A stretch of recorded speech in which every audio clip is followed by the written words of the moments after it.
Of course, I'm muted. Hello. I had a hunch. I had a hunch it was gonna happen.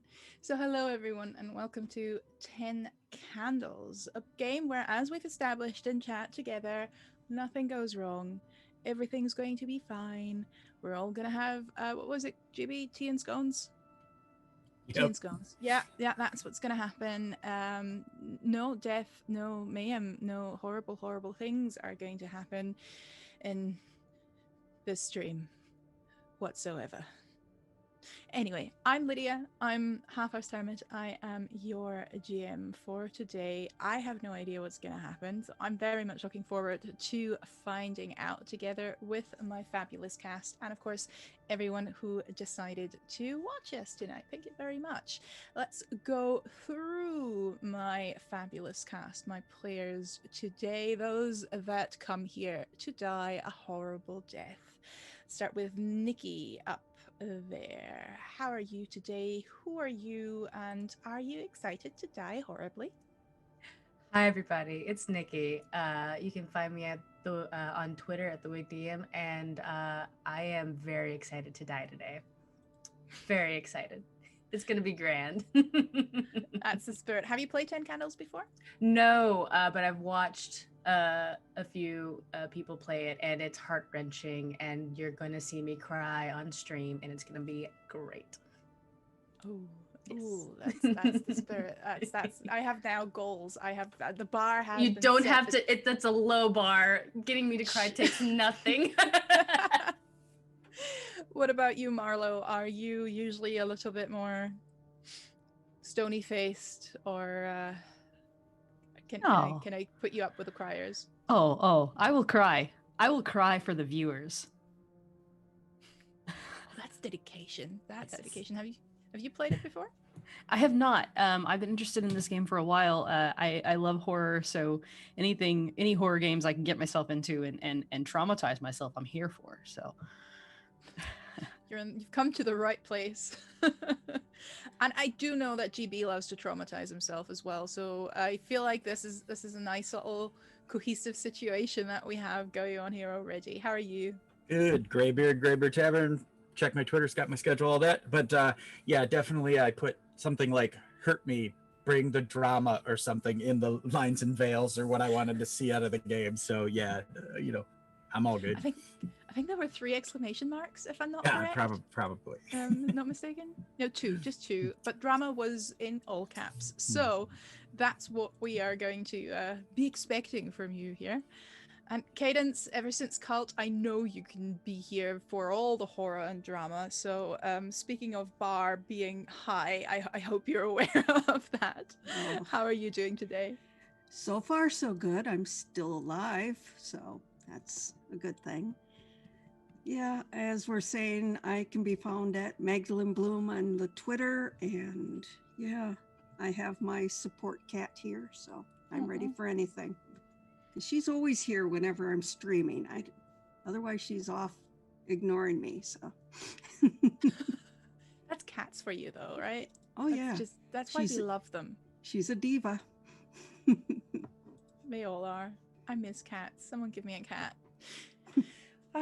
Well, how this is going to work today is we're going to be playing 10 Candles from the very get-go. So we are starting with character creation with all those good traits, virtues, vices, moments, brinks, and we're going to partly make them together because it is a collaborative game at heart. It is absolutely beautiful. I am super here for any form of collaborative storytelling, especially when it veers into the more dramatic, into the darker side of things. And Stephen Dewey has created something quite breathtaking. We are going to do most things together. Sometimes we are going to create aspects of a character for each other, and we are going to basically do that together with you guys in chat as well. Take a brief break and then start the actual role-playing, the actual storytelling. I'm sure you've also noticed that there are actually 10 candles on stream, So there is a little bit of a visual aid for all of us, because the reason this is called 10 Candles is that the game, the storytelling part, has 10 big scenes interspersed with moments of truth. So in between every scene, the characters get to establish a truth themselves. They get to take narrative control. They get to work together, in a sense, to further the story, to move it forward, which, again, I'm totally here for. But in between... in between those scenes, and every scene basically ends with a candle being blown out. So after 10 scenes, that's pretty much it. And it's not going to go ending well. That's just not how this game works. We will start with the basis. Your characters live in a world where the light has gone out. These things are true. The world is dark, and you are alive. Everything else we'll figure out as we go. Essentially, about 10 days ago, the sky betrayed you. The world went dark and the sun vanished, and you were alone. Fall into chaos was sudden and predictable. The world was filled with riots and fear. Radius promised that the sun was not gone. It was still out there, beyond that black sky. Order returned for a little while, because 5 days ago, they came. Now the radios promise rescue that never comes.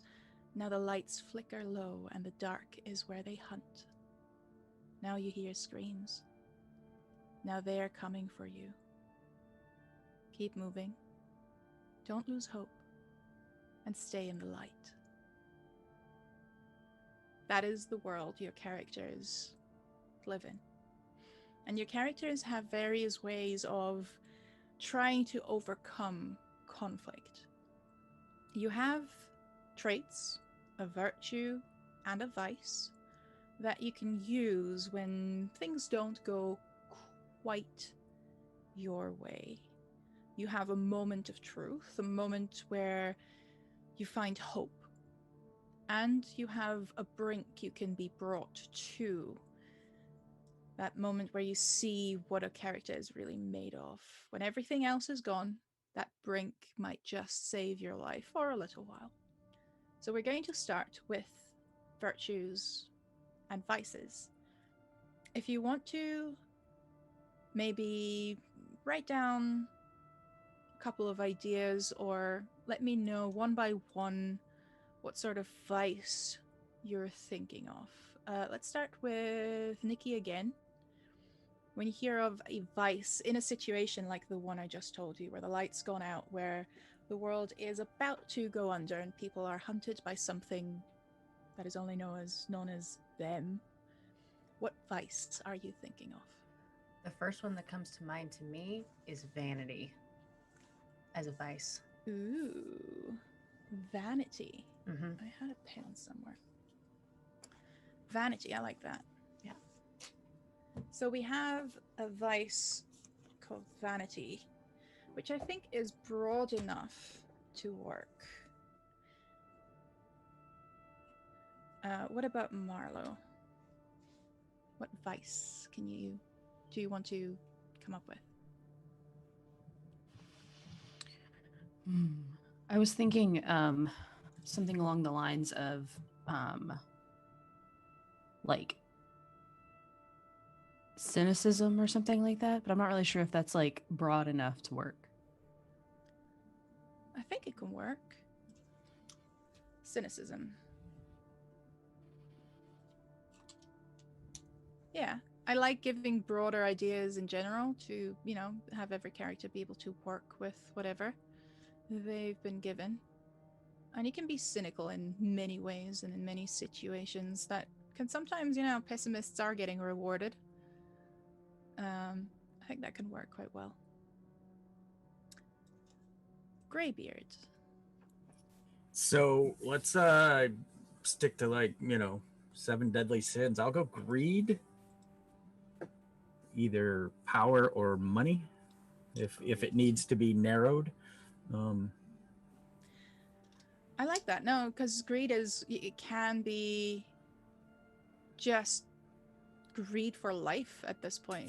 Power, money, or just, pushing the other guy to get to safety, especially in this situation. I can see a lot of possible options, yeah. And cadence. Thank you for bringing up the 7 deadly sins. Yeah. Envy. I'm such a sucker for 7 deadly sins. I like that you kind of went 3 out of 4 there. All right. And cadence, well, I know it's unfair to completely go, but we're going counterclockwise this time around. What about a virtue? Oh, goodness. I don't know the 7 virtues as well as I do know my vices. That says more about you than you might want to let out, but I'm here for it.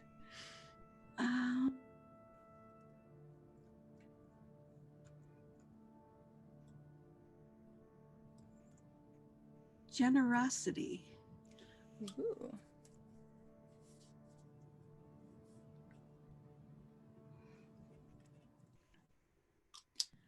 Generosity. It could be nice. Self-sacrificing and all that. Could be taken to an extreme.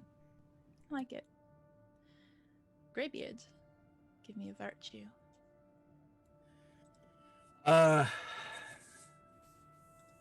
Self-sacrifice? Is that a virtue? Considering that's part of it's not always, even if you want it to be. I'm considering that that's actually part of the mechanic. Okay. During the game, someone can always sacrifice himself. I think that's a little bit too close to that. Valor.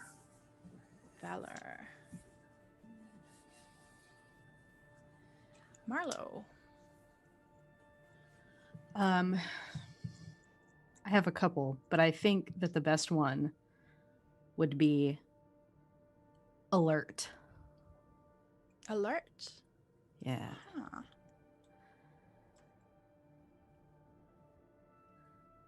Alert. Yeah, I can see that work as a virtue. And unless you think that's too much of an advantage. Well, the thing is, once you burn this virtue, you burn it. So you can only really use it once in a scene to turn something over. It's not a game that is combat-based, so there's no initiative or surprise rounds or anything like this. But it can be used in many ways, whether you're observing something another player does or another character does, or whether it's actually being alert to figure out that they are approaching. I think that can work quite well. Nikki, what about you? So I'm trying to think of what all do we have currently? You know, we have alert.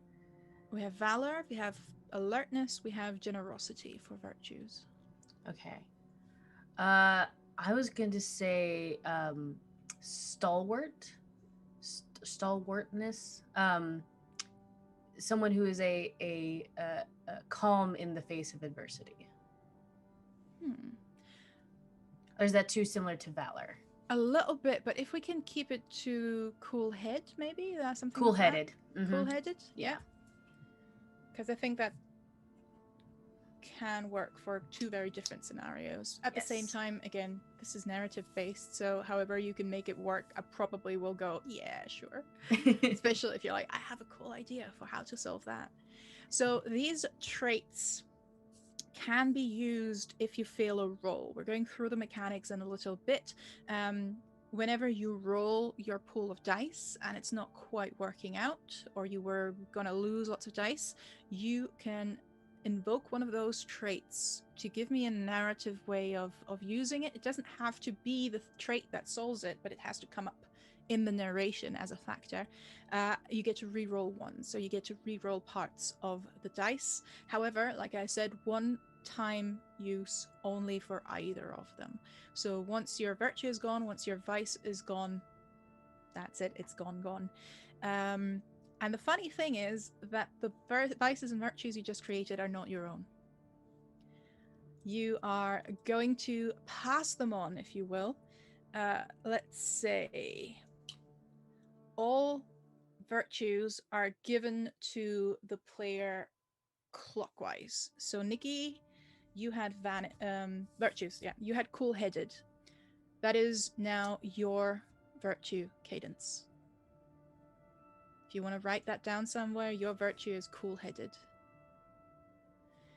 And your virtue was alert. That is being given to Greybeard. So you are alert. Am I correct? Yeah, he was alert. I'm not mixing things up. Yeah. Alert for Greybeard. Valor. That was Greybeard's. That is given to Marlowe.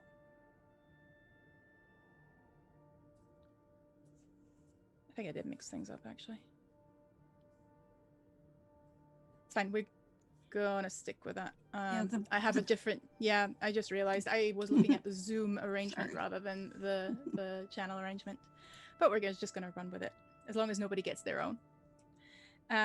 So Valor is gonna be Marlowe's.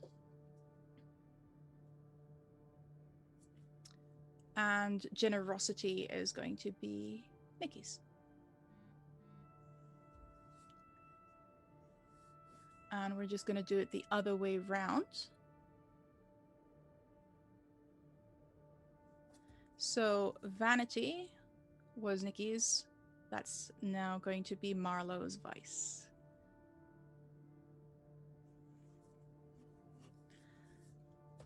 And Marlowe came up with Cynicism. That is going to be Greybeard's Vice. Greybeard came up with Greed, I believe. Yep, Greed was the one I said. Cool. That is going to be Cadences. They are greedy and level-headed. And, of course, Envy is what Nikki's gonna get. So, are these all vices and virtues you can work with, or are any super contradictory? No? All good? Good. We'll Sweet. make it work. Yes. All right, so let's have a look at the module itself. Like I said, the traits, the vices and virtues can be burned at any point. One per scene, of course. But what scenes are we going to have? What's the actual module that we are going to play? And I think... with what we have here, which are very character-based vices and virtues, I want to see how that plays out in a commune. Are you okay with the Burning Man module? Were you secretly hoping for the Burning Man module? Because Marlowe is loving it. Bunch of dirty hippies, I love it. So, I'm going to read you this particular module. When you get the PDF or the book in chat, there are several prompts at the back.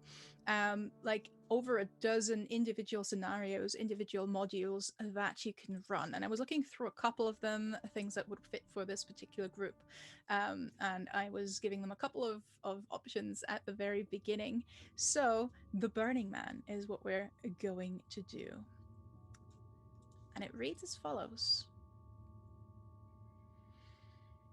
The members of your commune have long spoken against the evils of the modern world's reliance on technology.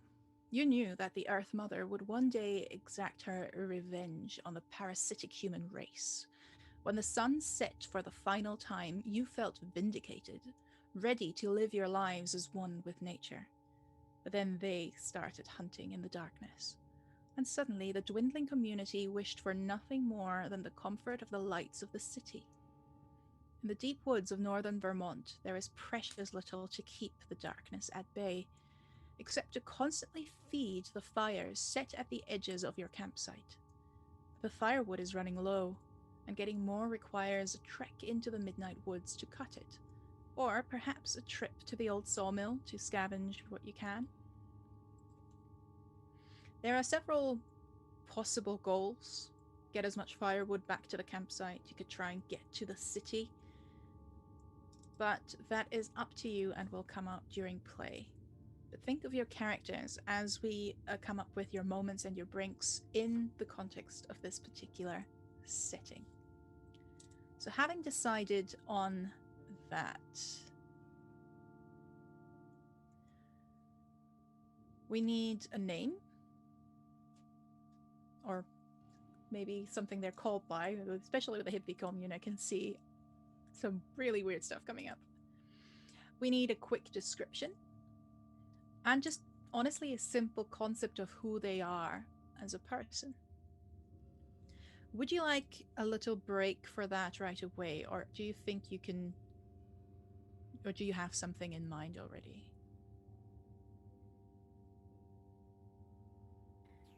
I mean, I've always got a hippie just hiding right here in my brain, so I'm ready whenever you guys are, but I understand needing to take a break, so. Mm-hmm. I'm also ready. Okay, then we can start with Marlo and Nikki. What about Cadence and GB? Are you ready to go, or would you like to take a second to think about it? Well, I can write while they're talking, so.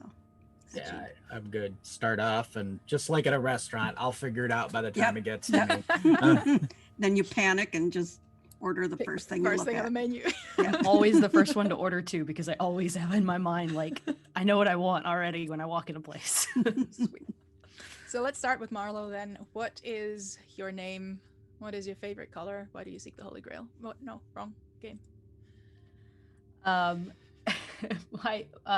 name is Annalise. They call me Annie for short. I have long, dark hair that I brush a lot, 100 strokes every night. I'm talking about hair, not anything else, y'all. Y'all be quiet. And I wear flowing patchwork dresses. That's my typical dress. That's my typical attire. I wear sandals, specifically Birkenstocks. And I have round glasses that frame my face just right. I spent an hour in Lens Crafters trying to figure it out. And I am very, I very much am, I care about my appearance and the way that I look. I might bathe more than my other commune members. Probably. I wear more scented oils and things like that. And that is Annie. All the patchouli. Yes, all the patchouli. All the patchouli. I know like 3 people who are Annie, and I'm not sure how to feel about that. All right, that is Annie. What about Nikki? Who are you playing? Hi, my name is Abigail Johnston, but I prefer to go by Amethyst. I have, cute, short, curly hair. I did have longer hair, but I cut it all off so that it's not a weight on me, new life in the commune and everything. Well, at first when I started out here, I didn't wear much of anything at all, but as the nights grew longer and darker, I wear like a large t-shirt and some shorts, but I mostly walk around barefoot. I've just gotten used to that. And I'm very short. I'm probably maybe like 5'2", maybe only 9,500 pounds soaking wet, not a whole lot. And I just entered my first semester of college before coming out here, and this is my new life now. That's a gap year, I guess. Yes. See that? Very long gap years. Don't call me. Not that you'll survive the year, but hey, GB, who are you? So he was his birth name was like, a couple of W's and a junior at the end and all that. He was like born into this rich family and hated every moment of it. He was glad when it was all stripped away and the the apocalypse came. And we're gonna go with what the chat keeps calling. Everybody just calls him Graveyard because he just dresses in black. He's just, he's got these very worn out, lumpy combat boots with laces that were neon green at one point, but they're just so mudded up and stuff now that they almost look camouflage. And then he just wears black and more black. So yeah, that's Graveyard.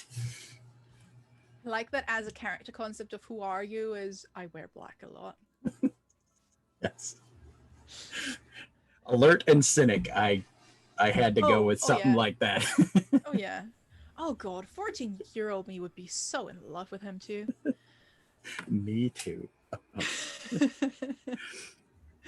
All right, Cadence, did you come up with something to complement to this beautiful group of weirdos? We'll find out. I am Heather. Heather. I grew up on a farm as a child and loved being outdoors with the plants and the sheep and the chickens. And so I'm here and I'm working the garden and digging, and I just wear my overalls with my peasant shirt. My hair is long and braided, and I've been a hippie longer than most of these kids have been alive. Oh, apparently I'm Southern now. All right. These accents just creep up on you. Beautiful. I love it. It's one of those groups because we've got the Beltane people up on Carlton Hill every year for Samhain and Beltane. It's like I can see all of you so very well in there. Like I've met all of you. I've slowly backed away from all of you. Yeah, this is gonna be great in an apocalypse setting.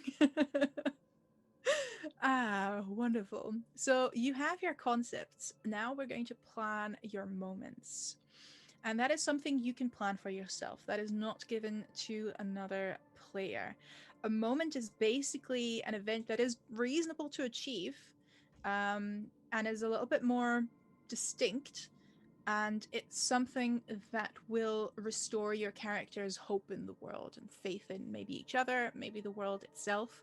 It's a place that gives you hope, an event that gives you hope, and it will literally give you an extra die to roll if the conflict where that moment arises, if that test, if you will, is successful, is done successfully. So I will find hope. It can be a quiet prayer in a church, reaching an altar that many months ago you've put somewhere in the middle of the forest. It can be a moment where you find a relative that you thought lost. It can be where you find a material item that you didn't think you'd ever see again, an amulet lost a long time ago. Or honestly, it can be something very much related to this apocalyptic scenario. I will find hope when we find lighter fluid for the campfire. Something like that. It is something you can only activate, or that we can only activate as a group for one player per scene. We have 10 scenes in total, remember? And it, of course, is something that, yeah, you can basically do whenever, but once a moment is used up for a player, nobody else can have their moment as well. It's a spotlight. It's definitely making the scene yours. And while I'm generally happy to give you more of a narrative in all situations, that will be for you. That will be for you to shine, really. That moment can also only be used once, like the traits. Once it's done, it's done. And you can either, well, lose that moment when you lose the conflict, or you can gain that hope die from it. That hope die is a little bit different from the regular dice pool, because the regular dice pool, it succeeds, or a conflict succeeds when you roll a 6. The hope die succeeds on a 5 or 6. So it is a pretty nice little thing to have. I know I said earlier on we might want to do the moment secretly, but actually I quite like the idea, come to think of it, that you can also help each other sort of reach that moment.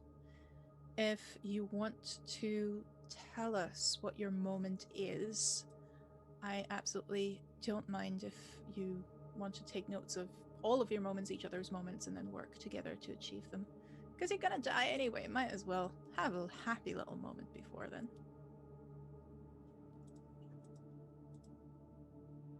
Let's start with Nikki. What is your moment? What is Amethyst's moment?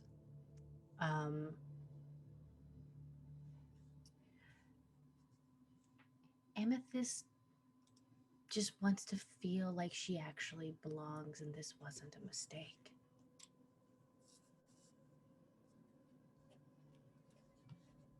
I feel that. I think the way I'll phrase it is she wants to belong. Mm-hmm.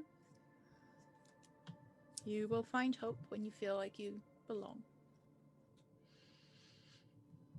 Marlo, do you have a moment in mind? Yes. I think for Annie, she looks for the beauty in things. She looks at the beauty in herself and thinks that's something that is worth her time and effort. So she looks for it in the world too, in nature. And that's why she joined the commune, because she thinks, at the top of a mountain in Vermont looking down, that is just like the ultimate beauty. And that's like worth it. That's like worth fighting for. That's worth like doing. So like the beauty, and I'm thinking in nature, but it could be in anything.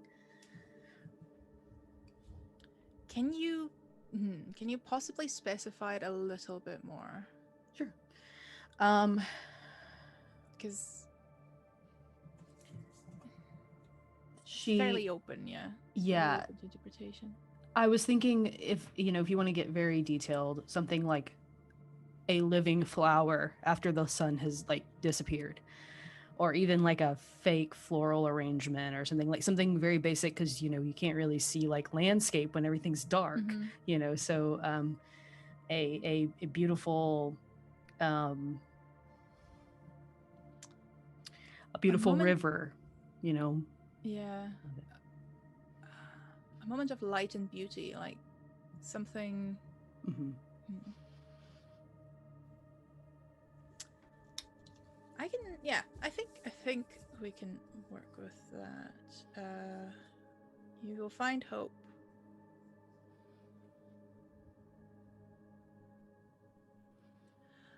What if it's like something true, something organic almost, something that's not been created or corrupted by human touch or them? Something real, man. Yeah. Something real. Thanks, Colin. That's exactly. Yeah, that's exactly it. I was thinking that I could also kind of, I think that would be something that would work for that. I'm going to kind of select that, but yeah, I'll trust you to make it work. GB. Can I go last, because mine is unorthodox, and we'll see if it works. Ooh, all right. Cadence, do you have a moment for Heather? My first thought was when I see new life, like sprouts or...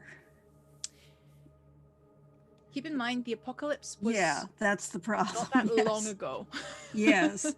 And the world itself is not dying. Right. It's just you guys that are dying. It's just people that are almost being hunted. Yeah. I can make or if oh gosh. I can make them a little bit more omni-destructive, because we have a couple of prompts at this point that seem to be leading into that direction. Finding something new, finding something real. That being said, it is still very close to Marlowe's. That was. And then I was thinking maybe it's something that could tie into my vice of greedy. Ooh. that I can find hope if I can gather something, but it didn't percolate enough yet to decide on. Is there something in Heather's past that she may have let go of, a worldly belonging that she may have let go of, that she now regrets having lost or given away? That could tie into her why she is a little bit greedy, why she feels like she needs to get hers, get her share. Oh. Children always have those little boxes of their special things. And when she came of age, her parents said, "You're too old for this," and took it. Never to be seen again.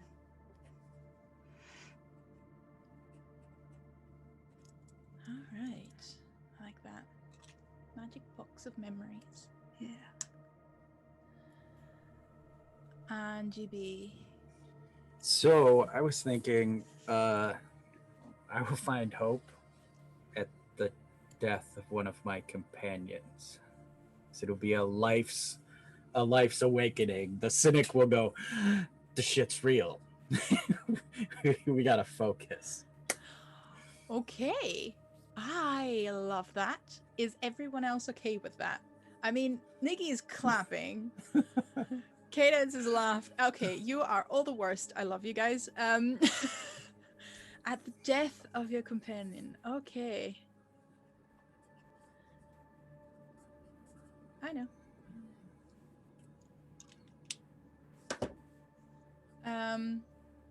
Yeah, that sounds good. All right, awesome. I like it. I know what I can do with that. Yeah. So, what else do we have? Ah, yes. The brink. So one more thing. Once you've spent your traits, once you've had your moment,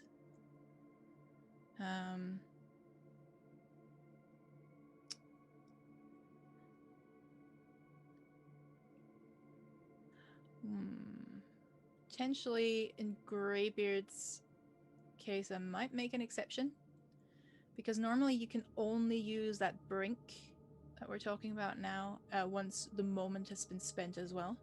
Considering your moment is tied to the very last scene, the last stand, because I can't officially kill you off before the last scene. I know, everyone's sad. Unless you sacrifice yourselves, but I would not want to put that upon anyone, just to make your moment happen. They have to jump off a cliff.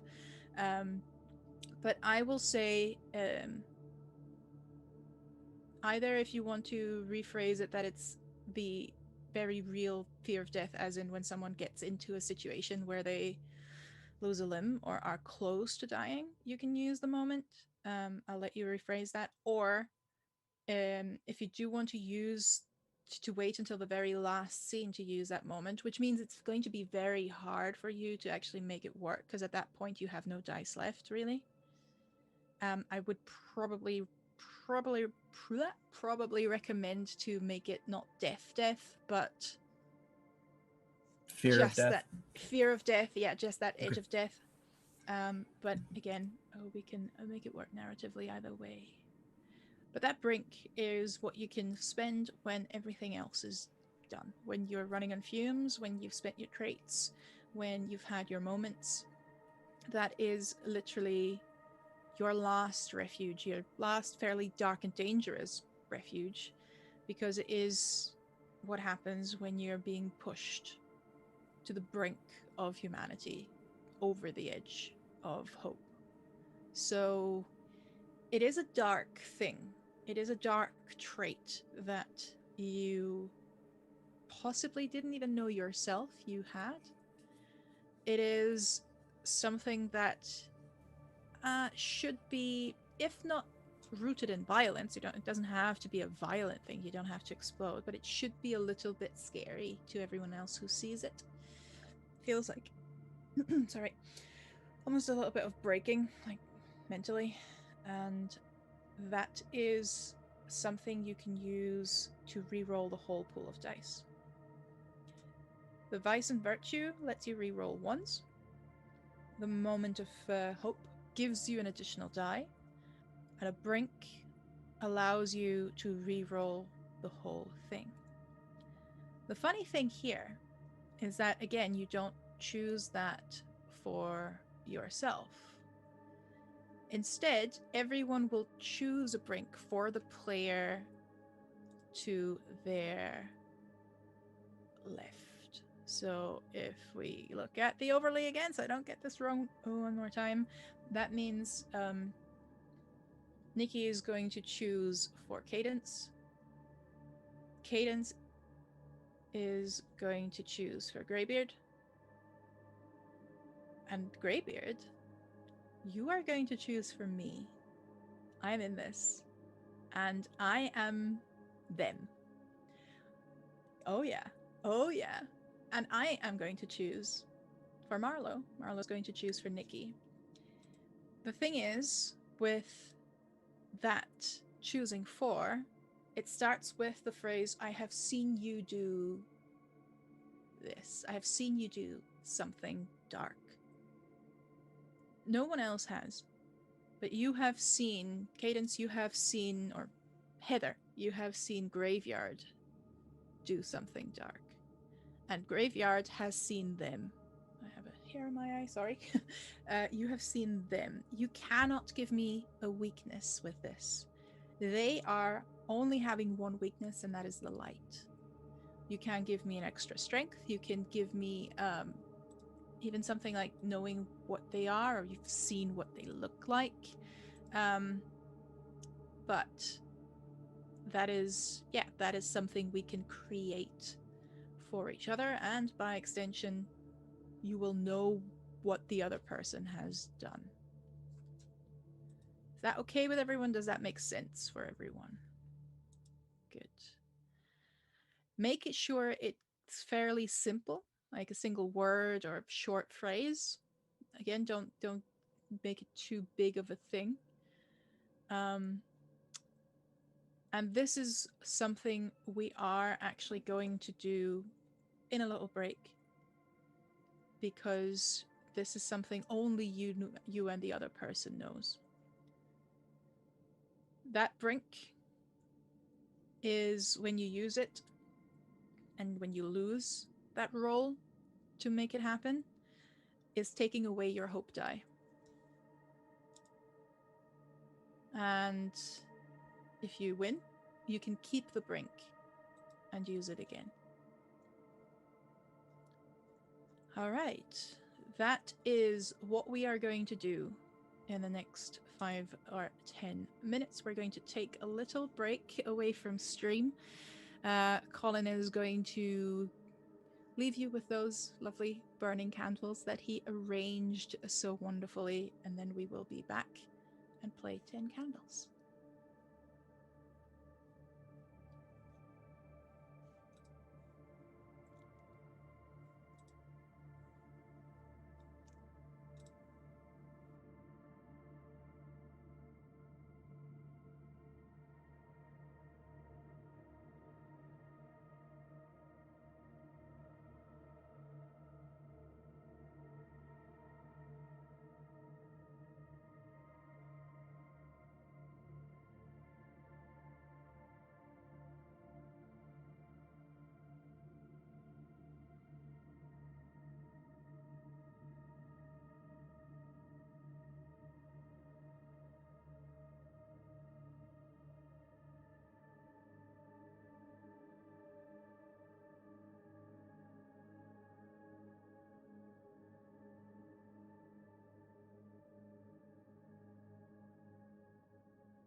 Yeah, I think the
All right.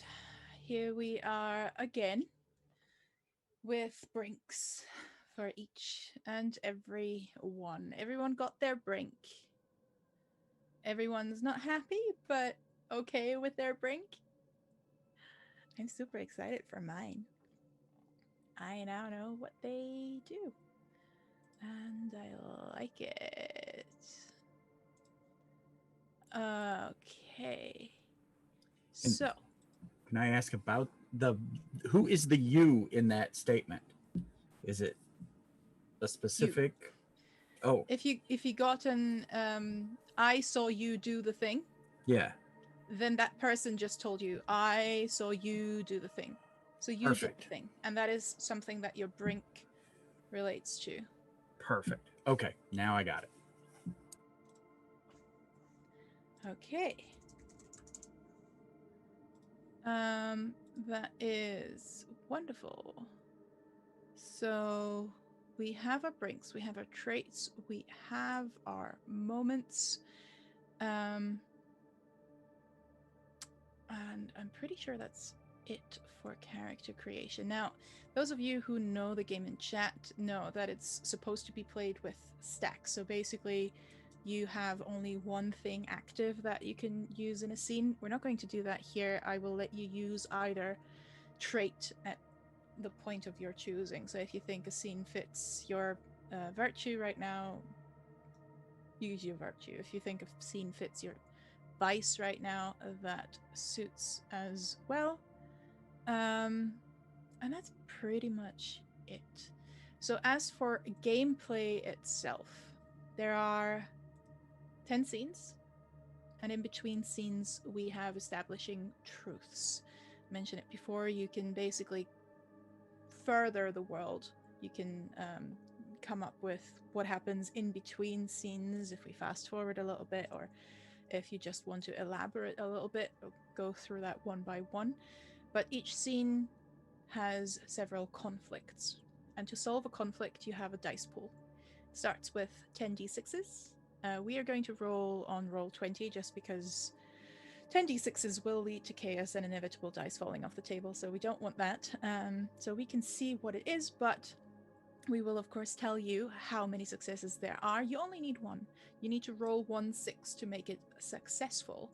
But if you roll a 1, that die is lost for the scene.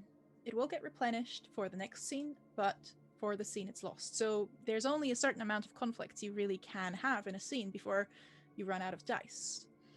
The moment you do not have a success on your dice, there's no 6 at all, is when the conflict is lost. The scene ends with a candle being blown out. And then for the next scene, you only have 9 of those dice, because whenever you lose a candle, you lose a die as well. But like I said, you have your traits to reroll once, so you don't lose as many, and you have your brink to reroll the whole thing once everything else is lost. I get dice as well as the scenes progress.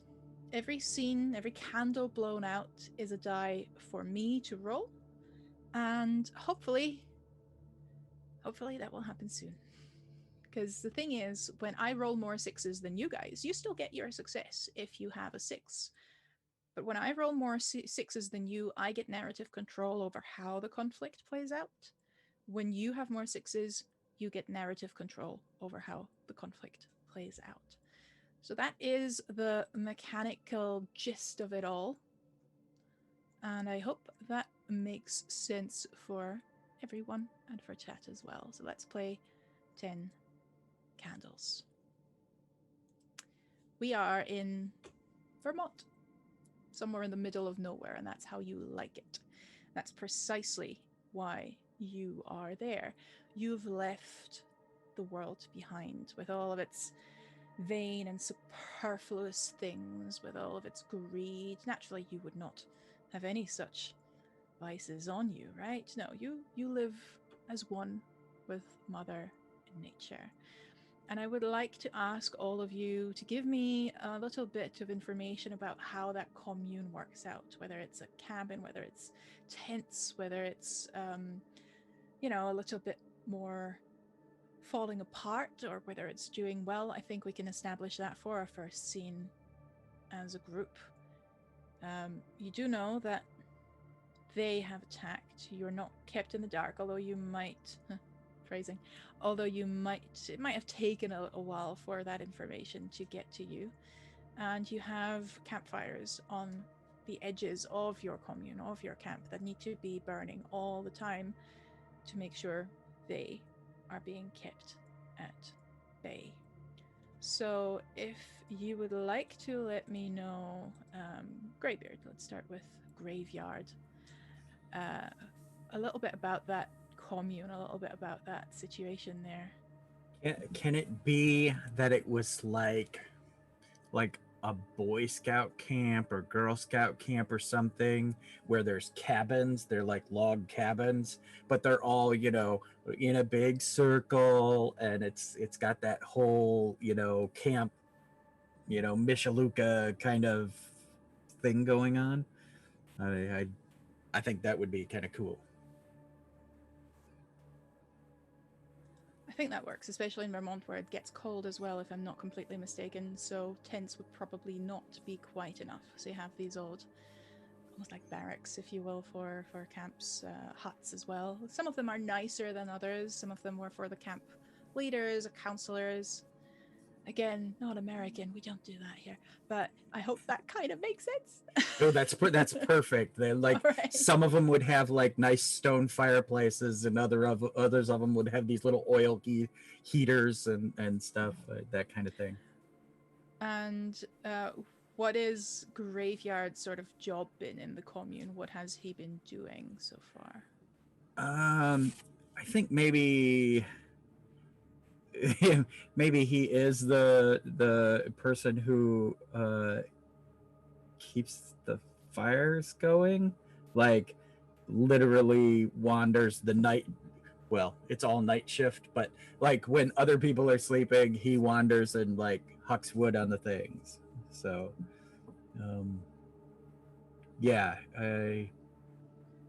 watchman. Yeah. Watchman. All right. Amethyst. How did you get to that camp, and what is it like for you?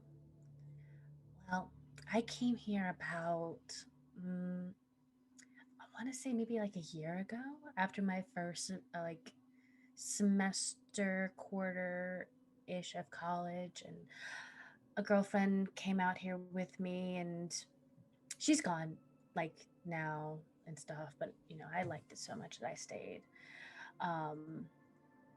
And I I stayed because there's just something here that made me not remember the pressures of city life, and it's not stressful, it's not hard, it's just, I mean, it's, you have to take care of yourself, but it's kind of nice. And I help out with Heather in the gardens, though I'm still not really sure how to talk to her.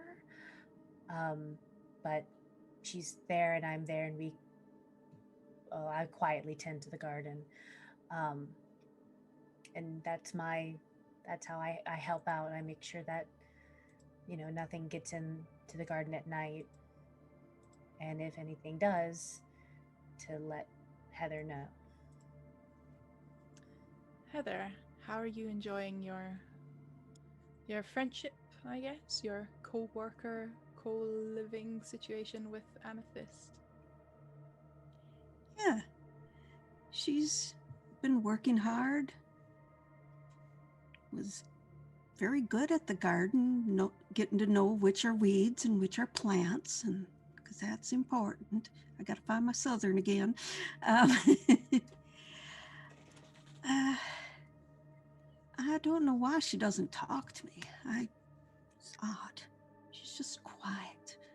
One of those different kind of girls. Usually girls are always just chatting away, but not her. Nope. So I don't know. Maybe someday. Maybe. And Annie, what is your role in the commune, and would you like to establish a little bit of a pre-truth about what it's like there? Annie, pre, the darkness, had been here a while, maybe a couple years, and she is. Let me put it this way: she's one of those people who has to be extra and do extra. So she works with the food preparation, and she makes every plate that comes out look like it came from a 5-star restaurant, and that is the goal. So even if it's sprinkling salt over the top of it, or making a sauce that's just makes a half moon shape around the side of it, putting a sprig of green on top, and that has become harder and harder the longer it's been dark. So she's not real happy about that. She spent some time as a sous chef in a 5-star restaurant. So she tells people that she was the actual chef, and she decided to do this live. But really, she was just a chop stuff and boil the water and, tell the servers to get off their ass and come get the food, type of person. But Annie is very concerned that everyone must feel like they are taken care of here. Now, the leaders of this commune, because even though those kind of communes don't have official leaders, there's always one or two that will eventually establish themselves as kind of giving the orders and, being at the top of the food chain.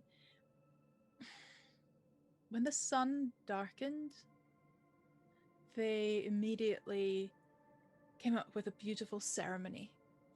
It was an eclipse, surely. It was just an eclipse. It would be over in just a few hours.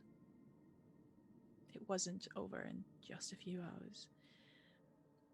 Naturally, no, they didn't want to find themselves without an explanation, so they came up with a very beautiful explanation that the time has come. The world was finally rearing up against its oppressors, the human race. They would tell you that you don't have to worry. Don't worry about anything. We have been living in harmony with Mother Earth. We have been doing our best to have as little impact as possible. We have spoken to her. We have, more importantly, listened to her. and she will show mercy. But she didn't. There were bonfires at first, torches. Obviously, you try and use as little fuel as possible. But whenever someone decided to go for a walk at night into the woods, whenever a couple stole away to have a little bit of privacy at the lake, well, chances were that they wouldn't return. And then one of them returned, half broken, muttering, stuttering, screaming. There was no rhyme or reason to what they said about a creature. Tall, 8 foot tall, lanky, with joints where there shouldn't be. Joints, humanoid? Yes, maybe. At first it was on all fours and then it rose up and higher and higher and higher, and it took Clarice. It took Clarice. You're not sure what they are. Some of you might still hold on to the idea that it's something Mother Nature has conjured up, her soldiers, perhaps. Some of you might think it's something entirely different, aliens. A science experiment. Maybe those bloody scientists and capitalists try to create something ungodly, something, an aberration of sorts, and got loose. But more and more often they were spotted. More and more people disappeared. And you realize that there's only one thing they fear. The light. But the world is dark. Campfires, torches have been placed around your commune. Graveyard, you've been one of the people tasked with watching those torches, make sure they don't go out. The gardens have slowly been dying. Heather and Amethyst have trouble finding more food. Nothing's growing. Not without the sun. And Annie, you take so much care of the people in this camp. You try so hard to make sure they are all safe and well fed. But right now, you know that nobody is safe. Slowly but steadily, you've taken all the wood. You've felled trees near the camp, around the campsite. But there's only so much you can take from the forest before you have to go deeper into it. And that's dangerous. You have not much hope left right now. There is a city nearby. You know that. Some of you came from that city. And some voices in the commune have started calling for trying our luck there. There's supplies, there's places we can haul up in. There's like people we can maybe ask for help. Of course, nobody wants to mention the authorities as any form of help, but the thought has crossed the mind of the desperate. Others are willing to accept their fate. Stay here. Mother Nature will provide, and if she doesn't, well, we had it coming. And yet others are hoping that the sawmill, the nearby sawmill at the river, that's where we can find more firewood. Or we have to get deeper into the forest to get another tree down. But That's a lot of work. It's loud work as well. They might hear it.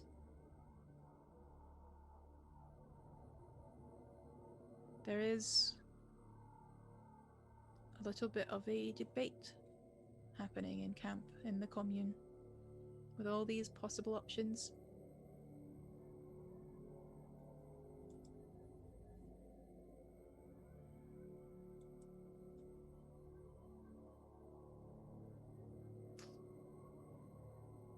Who would you say is the loudest out of the four of you? Who would actually voice their own opinion as these debates are happening? I think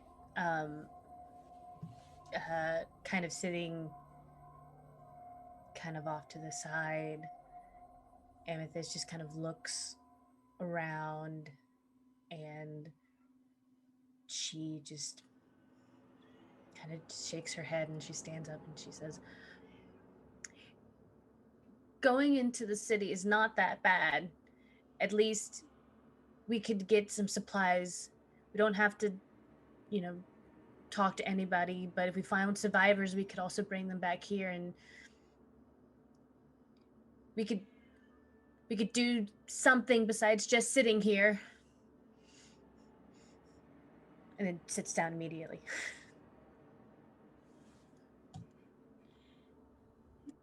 Amethyst has got the long and short of it. I mean, if we don't go into town, we can't feed people. The plants are dying. And I'm down to like 3 cans of pork and beans and an old thing of artichoke hearts. That's it. I know things are rough around here with lack of food and such, but you know what it's like in the cities? There's riders and looters. They're running around with them guns and shooting anybody they see moving. Be more trouble there than we would be here.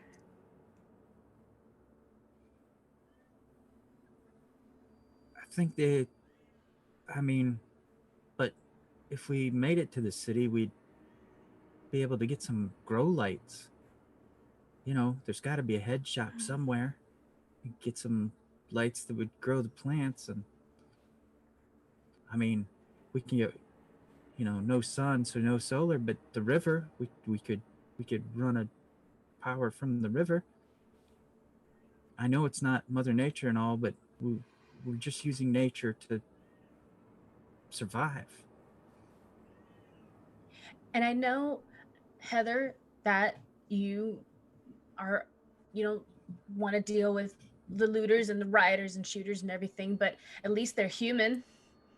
And at least they're just as desperate as we are. So maybe we can talk with them at least instead of what's out there.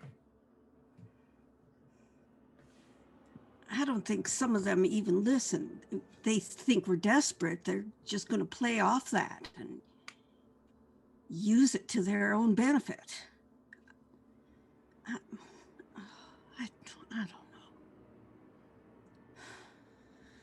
I'll go with whatever the consensus is. There is the sawmill. It is by the river. It is abandoned as far as we know. People might have found refuge in there, but if we want to live off the river, well, the sawmill might have some processes in place to do just that. And more importantly, firewood. Dried and ready to use. But yeah, we're actually running a bit low on that. One of the other people backs up. We've been kind of the fires have grown a little bit smaller because we have to just ration and stuff. We've been burning all sorts of stuff. We've even taken down the old house that's fallen apart, but we'll need new firewood soon. The discussion comes to an end, and it is decided that someone, a group, will head towards the city to figure out what's there. They are given torches.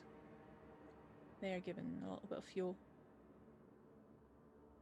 And another group is going to be sent to the sawmill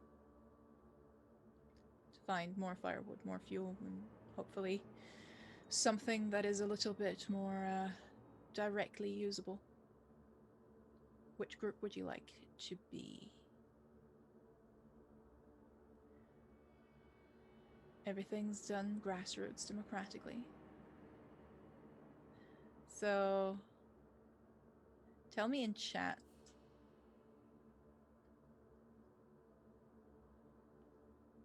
Please. Like private? I don't know, just public will be fine.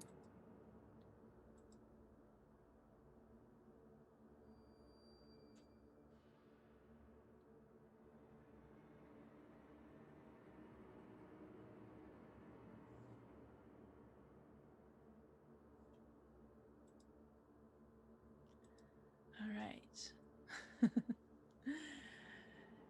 As is decided democratically, you are asked to go to the city. You are asked to be careful. You are asked to find a way of either communication, bring back radios, bring back food, supplies of any kind that you think will work.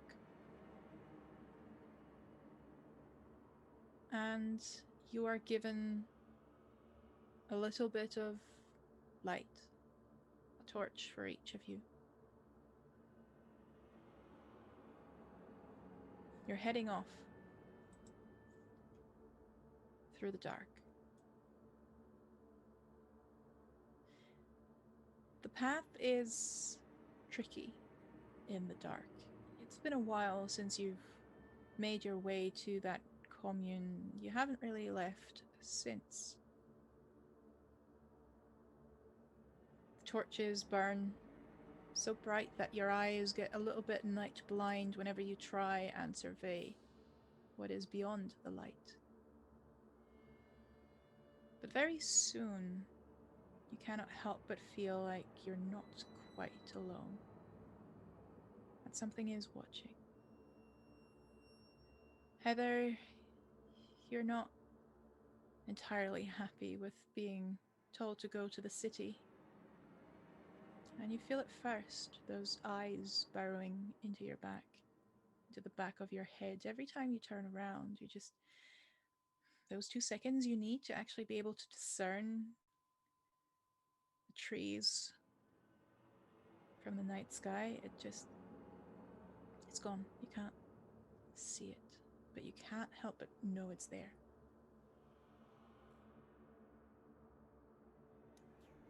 We're being followed by something. I don't know what. But what do we do then? Do we just keep going?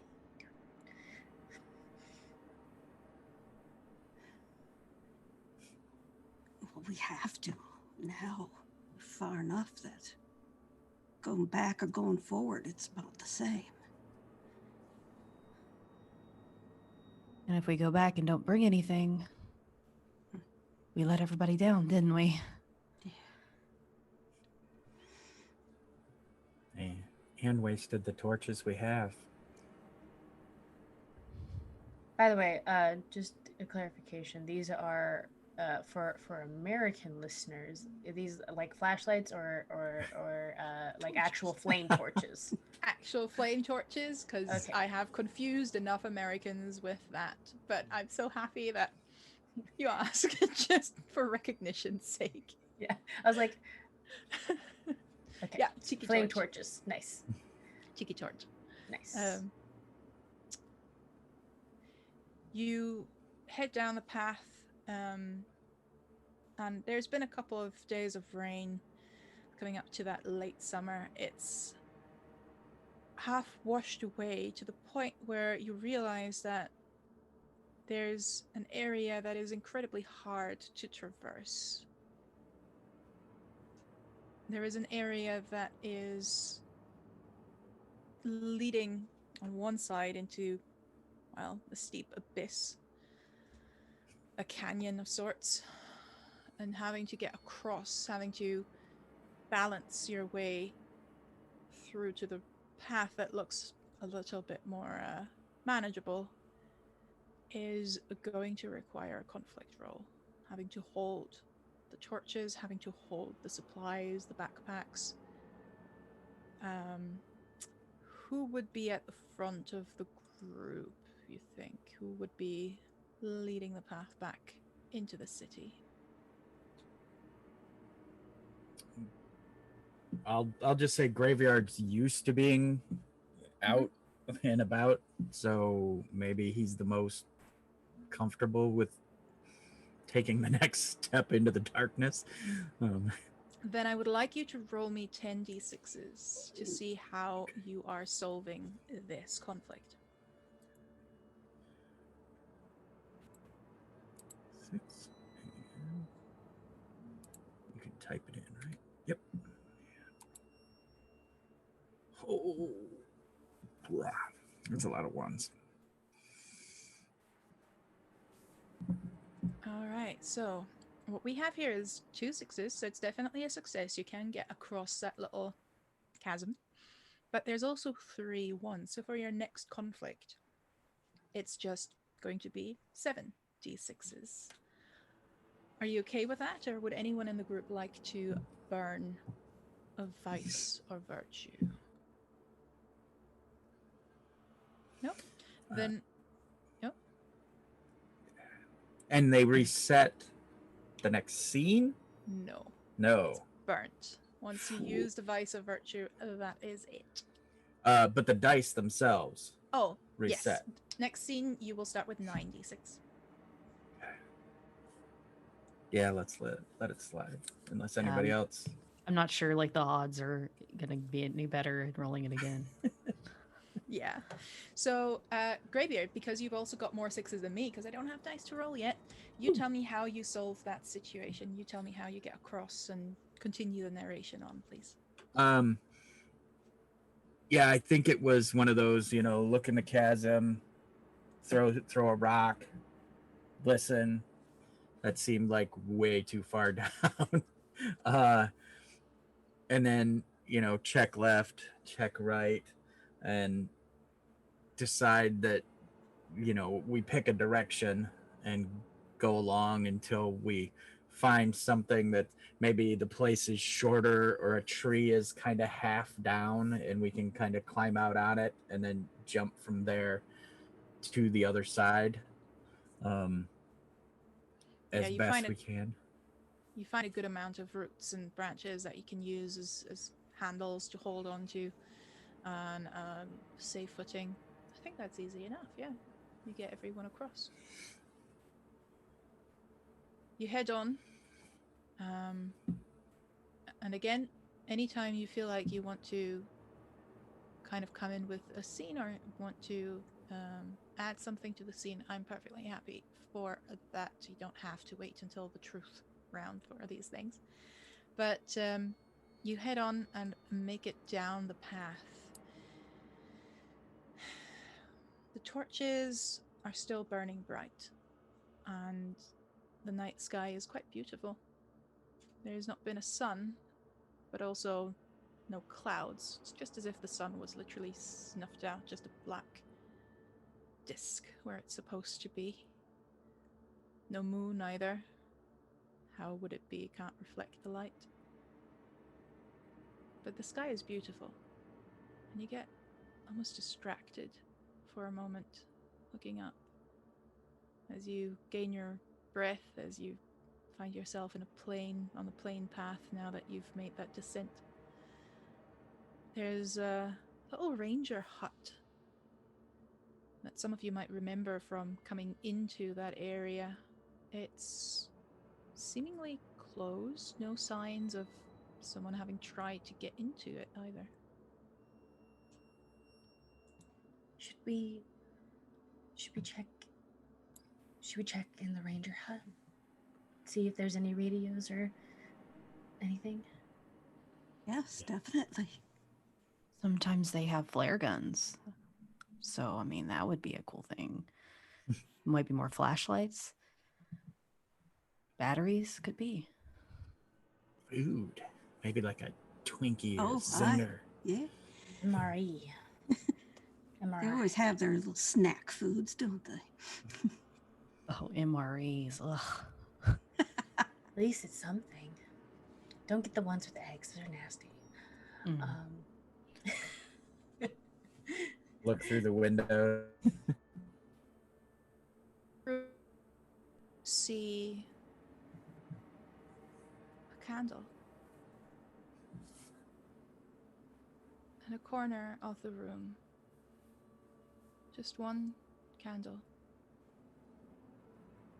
No movement, although there is a couple of hard to say from the light here. You'd have to get in to figure it out, but there's some things on the floor, piles of clothing.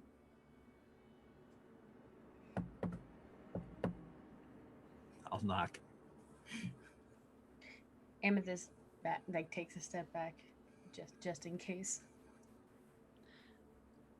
You knock on the door, and you hear shuffling. You hear scrambling inside. Torch quavering. It could be a raccoon. You know, they get into places like this. You try and open the door. Yeah. Roll me another conflict roll. Ready to hit 7 anything that D10. comes out with my torch. Oh, wait, we got 7? 7 Yeah. D10. All right. A D8, a D6. Oh, D6. yes, thank you. Yep. D6. Ooh, derp. That is, yeah, 1 success and a 1 gone. Not bad. And that is, again, your narration. You tell me what happens as you open the door. As we open the door, the half-mad ranger bowls graveyard down and runs like off into the darkness, just cackling, totally mad. And can I hand off his fate to someone else? Does anyone have an idea or something? Or I think I'll take it back from here if you don't Okay. mind. sure. Unless anyone has a brilliant idea, I'm happy for you to bring that in. The only thing I was thinking was he runs straight into a tree branch and knocks himself out. He is not completely running off into the dark. He is running out, and as he pushes past you, he almost drags you in just to get past you. He's screaming, "No, they don't get me, you can't get me," and pushes past the 3 of you as well. He is dressed still in ranger's clothes. He seems to be looking somewhat normal, if disheveled and a little bit filthy. But he is terrified. His eyes are wide and bloodshot. It's almost like he hasn't slept in days, if not longer.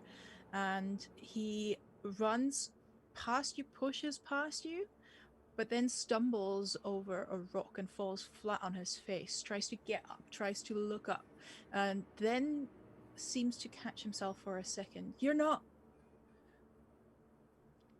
them.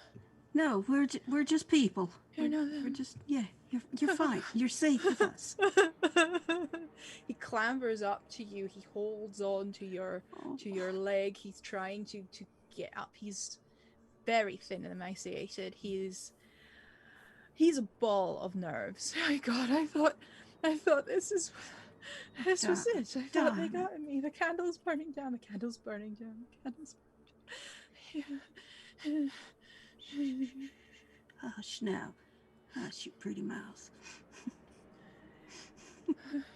Yes, I said that. He is very clearly distraught. He is very clearly holding on to you for dear life as well. I'm just petting his hair, just trying to soothe him. Don't. Where do you come from? What are you doing in the dark? We're walking from the camp down to the city to try to get some supplies, and came across your hut and saw your candle burning inside. How long have you been out here all by yourself?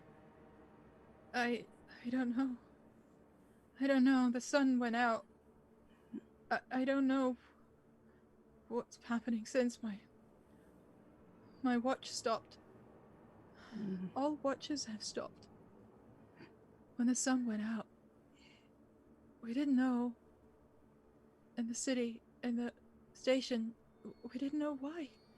Nobody could tell us why. And I got out here with the quad to see if anyone was still out hiking, was still on the trail. It was this thing. This really big thing. Have you seen it? Have you seen them? I've not, no. None of us Tall. have. And he's my candle, and he's running back into the hut where a graveyard is still standing in the door. The candle within slowly flickering, smaller and smaller. The flame about to go out.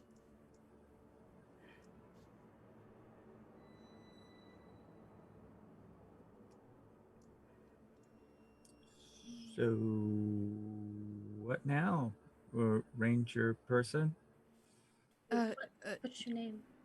Oh, Justin. You can call me Justin. Well, you could say we found you just in time. I'm sorry, that was really bad.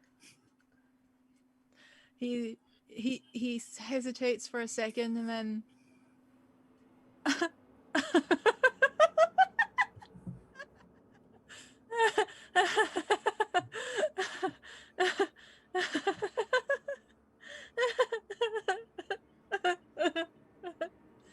he starts crying again. I'm sorry. We were we're at the campsite. There's more of us and there's light. But we're trying to get to the city. Does you said you came up here with a quad? Yeah, it's right behind the hut. It's just I couldn't go out without light.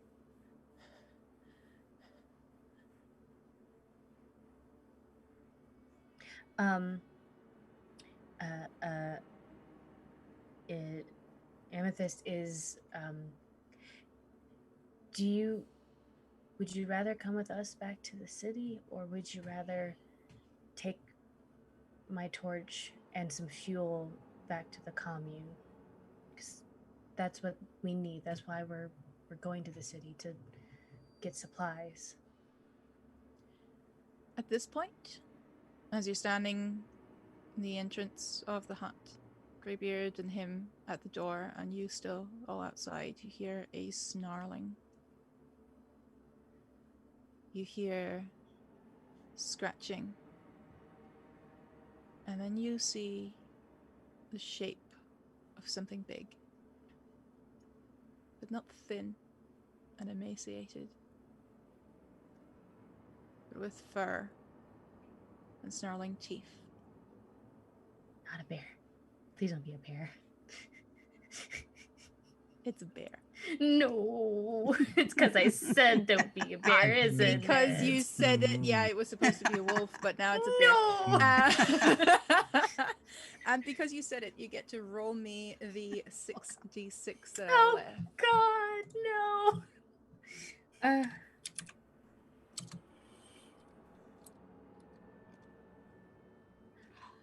Oh, no. That's not a single 6 right there. No, it's not. So, I'm going to burn one of my things. I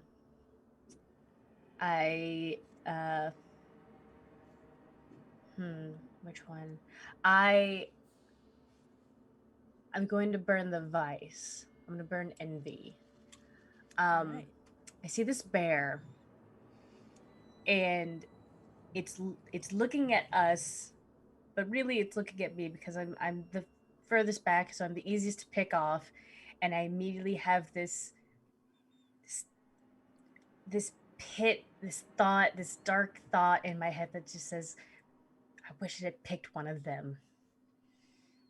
And in that anger of that, I put my torch forward, and I just start going, back, get back. Oh. So the thing is that you get to re-roll all ones, if you remember. Yeah. There's only 1 1. Yeah. So roll me 1d6 Yeah. and see if it's a 6. No!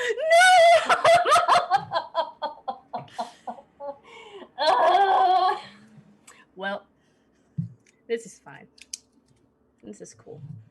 Well, the world cool. is dark. It was another one, everybody.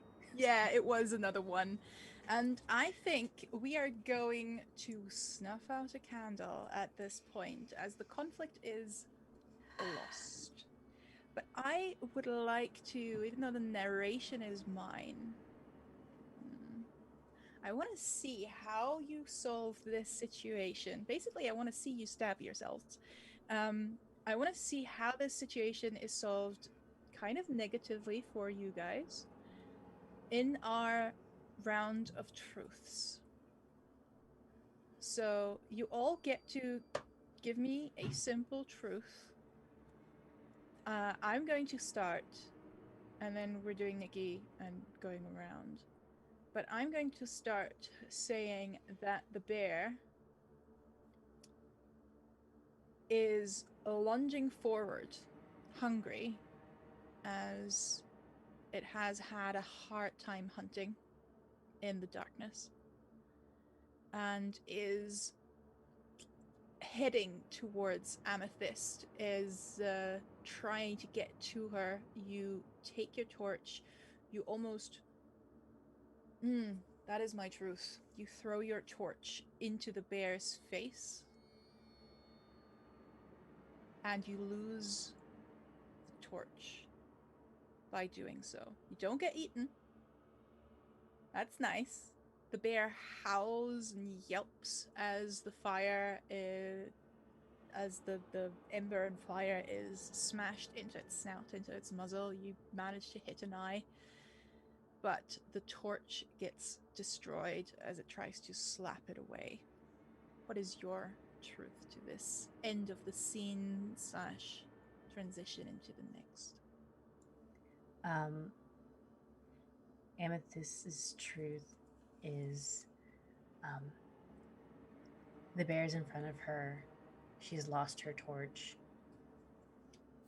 and she doesn't know what to do, so she stands there frozen. Amethyst freezes. And Marlowe, what happens next?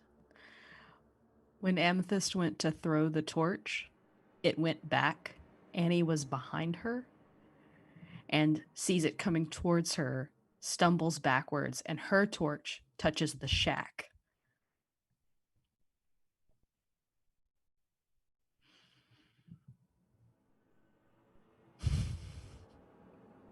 Annie's torch, half flying against the ranger's hut, the shack. Heather, what happens next?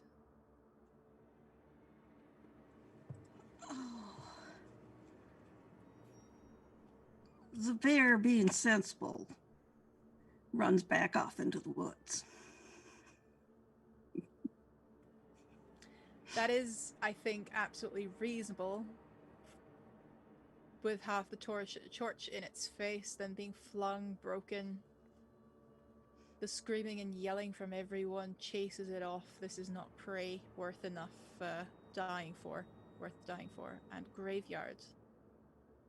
Give me one more truth, please. And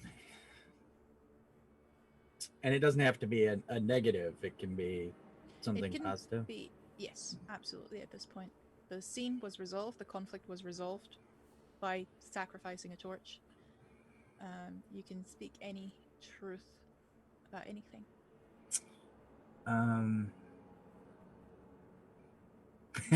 As GB the player, he's very sad we lost all that bear fat. But as Graveyard, as the torch is going up in flames, Graveyard manages to grab the keys off the hook for the quad runner. From just inside the burning shack before it really starts going up in kindling fashion. All right. So the bear has run off. The ranger has thrown himself on the floor again. The shack is now catching fire. But Greybeard has managed to find and grab the keys to the quad that the ranger mentioned is parked somewhere in the back. These things are true. The world is dark and you are alive. We begin with the next scene. The ranger has somewhat regained his reason, sense, if you will. He is still easily shaken, but it's almost like the burning hut, the burning shack is giving him some form of solace, because it's light. Bright light. And in fact, it is, at some point, a bonfire that is all giving you a little bit of solace, because, you know, they can't get too close. Not now, anyway. You share some rations after the long hike down, and he tells you, I'm afraid the quad won't really carry us all. I think it might be 2, 3, or we can try and go very slow, but any of the more trickier parts of the path, we might have to get off and figure it out. I guess I was just thinking that as long as it has gas, it has light. And no matter how slow we have to go, at least we have the headlight, right? I mean, it's a simple one. It's when I got here, I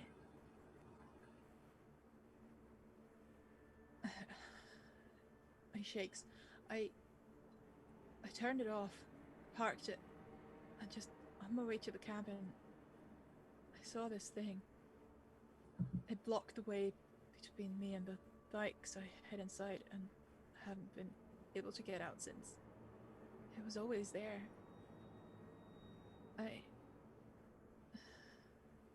He asks you for the key. Let's bring it closer. While the shack's burning and illuminating the area, he heads back. It's a fairly sizable quad bike, but yeah, probably not big enough for all of you.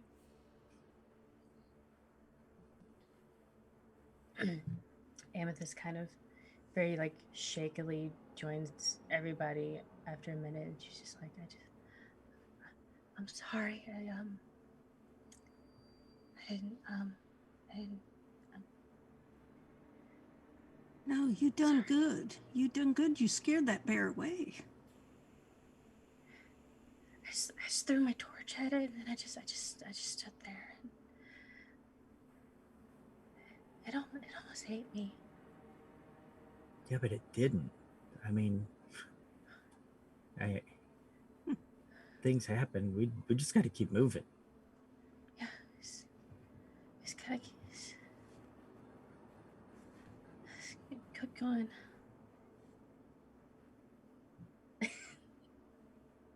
Sorry, I'm trying to stay in character. Yeah. All right. You are making your way onwards down the path towards the city with Ranger Justin in tow. The quad bike, he's on it, but he's not leaving you behind. You're not entirely sure whether it's this is his own fear or whether he's found a new group, a new place to belong, if you will.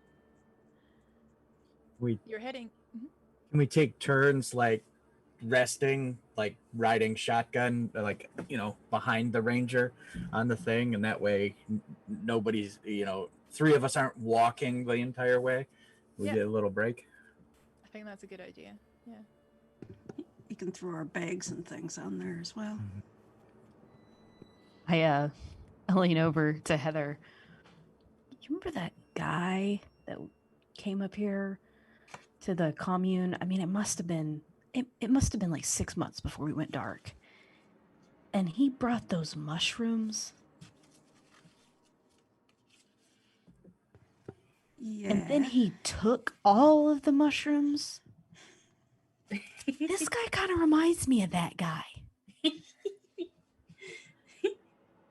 Yeah, he does seem to have a similar disposition, that's for sure. Yeah. He's not hearing it. But you are finding ways to pass the time on the way back. Eventually, you reach an area that is in the outskirts of the city. You see some lights. It is a lot darker than those who've seen it remember it. But you see some lights in the distance. You see the city appearing, and you reach the ranger station, which is at the beginning of the forest, of the hiking trail. Justin is getting excited, is almost, you can feel it, he wants to just speed up and just head off with the quad bike. You know what, let's make this a conflict roll. He is mad enough, thank you Greybeard, you've established that, to just do it when he sees it. So, let's see, Heather, why don't you roll me for being able to keep Justin with you guys, or if he speeds off with your supplies on his quad. Oh dear. That's 9d6. Do this right. Oh, good gravy. Holy shit! Yeah, no that's sixes. 3 1s. Yeah. And 3 1s. So this scene would end. I think I'm going to use my vice. My greedy vice. Because those are my things. I don't want them going anywhere that I'm not. All right, re-roll me 3d6 to see if it works out. You give me luck here. A 6 and a 1. Wonderful. So I got a success at least. And you lose 1 die. So tell me how you stop Justin from heading off as you feel him getting giddy as he's about to rev the bike and head off. Justin, don't go fast. Those creatures, they know movement. If they see you moving fast, they're gonna see you. I'm sorry. I got, that's the station right there. We need to hurry up. Just take our steps a little bit slower. You can. And he does sort of always push forward a little bit, but eventually you reach the ranger station together. Now, while there were no marks at the hut, there are marks here. He heads to one of the doors, and that is clearly broken into. There is no light in the ranger station. And Justin's face falls. Oh, fuck. He heads inside. Maria! Maria! No response. Maria just probably went home to her family. She's probably safe somewhere else. Graveyard grabs his pack off the bike, puts it on, like, too afraid, too cynical that this guy's gonna run with our stuff. Yep. Doing the same Yeah. thing, everyone? Amethyst is going to is the quad bike still on, or did he take the key? As soon as he saw the door being broken in, Okay. he just jumped off and headed inside. The light of the bike is pointing towards the door, so that area is illuminated. Everything Yep. inside is not. Amethyst is going to just look around the ranger station, using the illumination of the bike light, to kind of see what all is scattered around. Not going inside yet. You see a few of the windows are broken. There's only a little bit of glass on the outside, which leads you to believe probably it was broken in two. You see the door itself, no scratch marks or claw marks or anything, just brute force. It's cracked at the hinges. Like someone took a Looters. Boot, kicked I it told in. you. I told you. There's looters. And you head inside, or do you head inside is the question. After walking around, I think Amethyst eventually does step inside. You find yourselves in a long corridor leading towards an area with an open door. Justin's nowhere to be seen, funnily enough.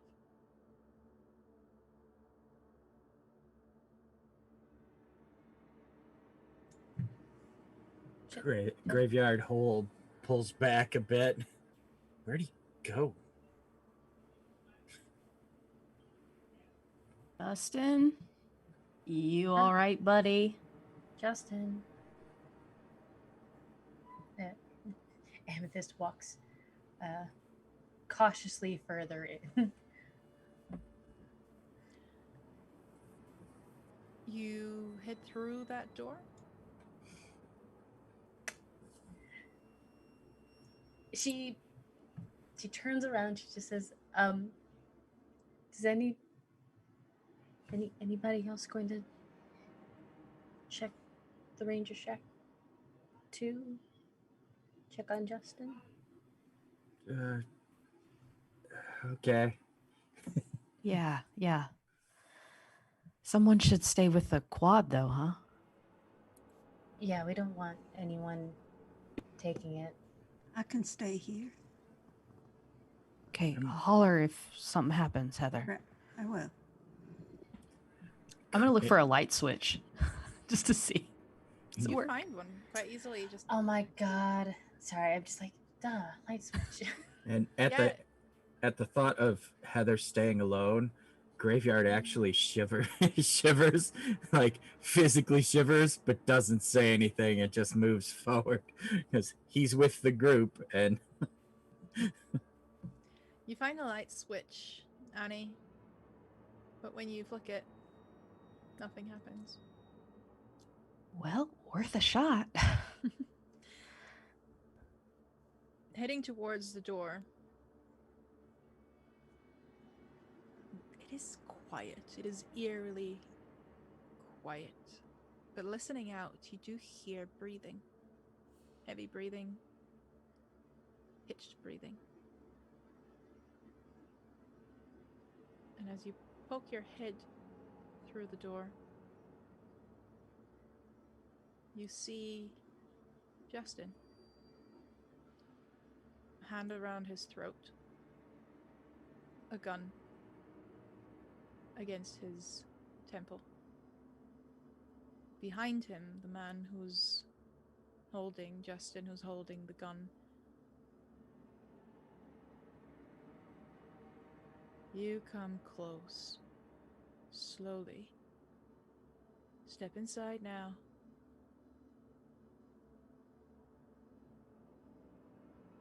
Just there, on the left. No quick movements. Hey, man, we don't want any trouble. We're just looking for the folks who ran this place. Do you know what happened to them? They're dead. Figured.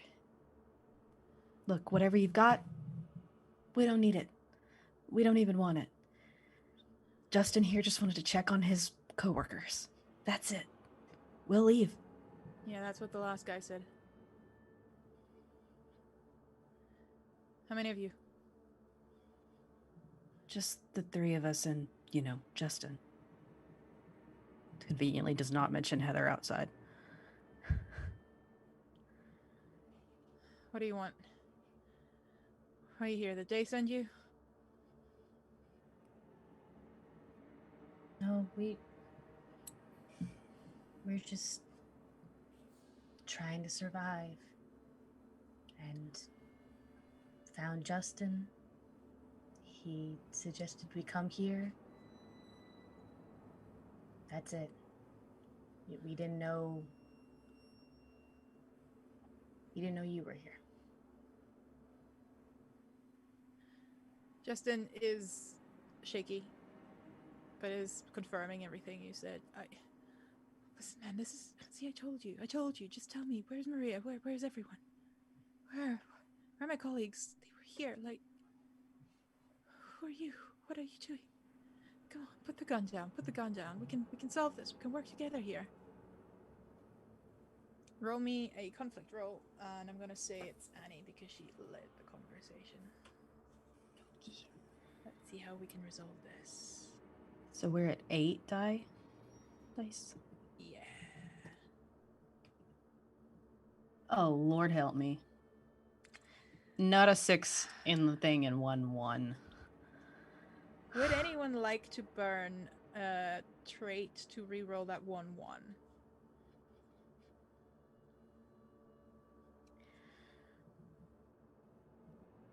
Can I use what's the reroll if I use the brink? That's a little too soon, huh? Can't use the brink unless you've had your moment and your your traits used up. You can, of course, if your moment is anywhere near this, you can use that, but that would give you the hope die. And re-rolling a trait like a Valor or Vice would only give us 1 reroll since there was 1-1. Yeah, that's the downside to it. Is Annie the only one that can have this moment, or can anybody have this moment? Anyone can have the moment. Okay.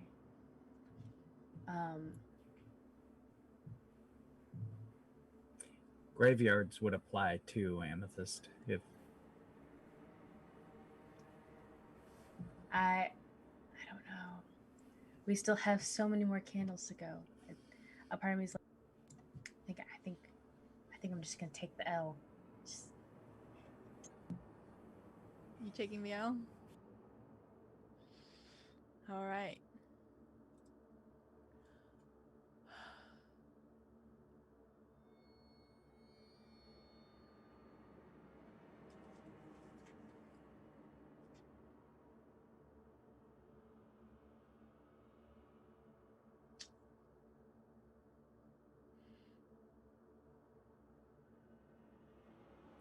He just shoots him.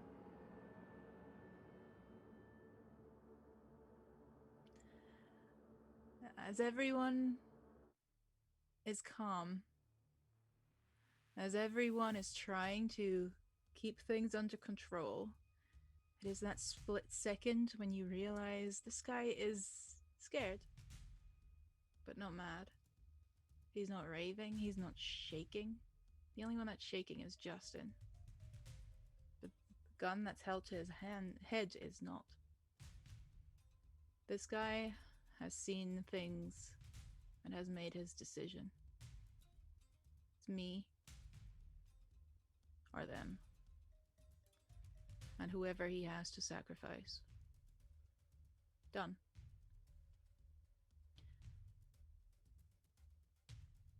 Justin falls.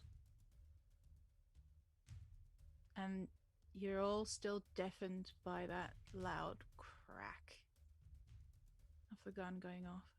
Heather, you hear it outside.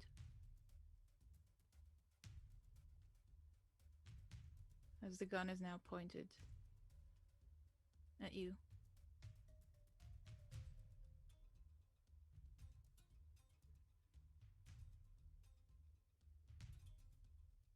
This is the truth.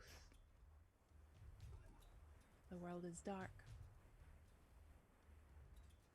Heather, what is your truth you establish from this scene as we continue? When I hear the gunshot, I immediately jump in the driver's seat of that quad runner, ready to take off. If need be. If need be. Yeah. Annie, you tried to talk him down. Didn't work. What is your truth? As I am watching his hand and as the trigger pulls, next to me in this sort of corridor is some sort of like hallway table, and on it is sitting this snow globe. It's got a little sign that's got like the closest national forest on it. It's very like something you'd get in a hokey shop. Someone obviously brought it here from the gift shop, wherever that is, and pick it up and throw it at the guy. Annie throws the snow globe. Amethyst, what is it you do? Or what truth? Doesn't have to be something you do. It can be a general truth.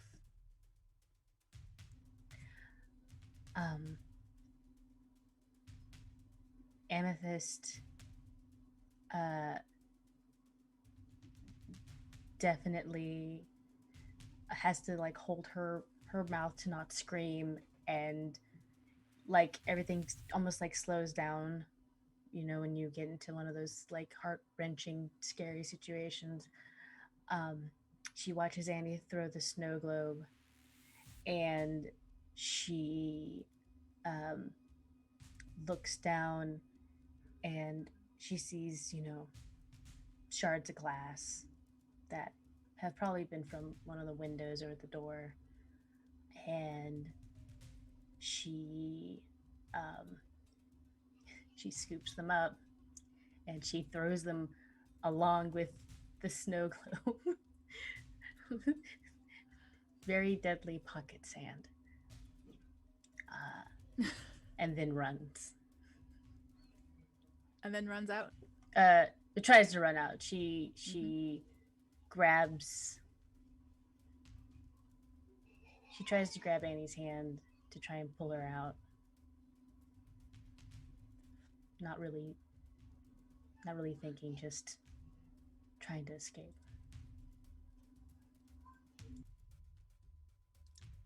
Graveyard, what is your truth? The globe hits him and he's staggering back, and then the glass hits him and he's struggling like this, and he fires off 2 or 3 more rounds. As he gets back up to where the window is, you know, it leaves because Graveyard's the only one standing in the room still, because they just escaped. He fades back and his torso goes into the darkness, and then his feet vanish, or just pulled into the dark. You know, him and the gun and everything.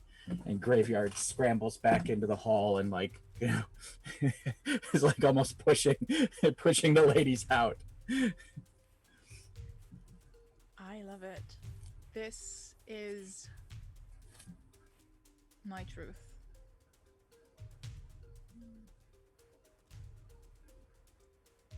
There is not a single sound that can be heard from that window. The looter, whoever he was, doesn't scream. In fact, the whole area around the ranger station is quiet. No animal noises. No machines or generators stirring.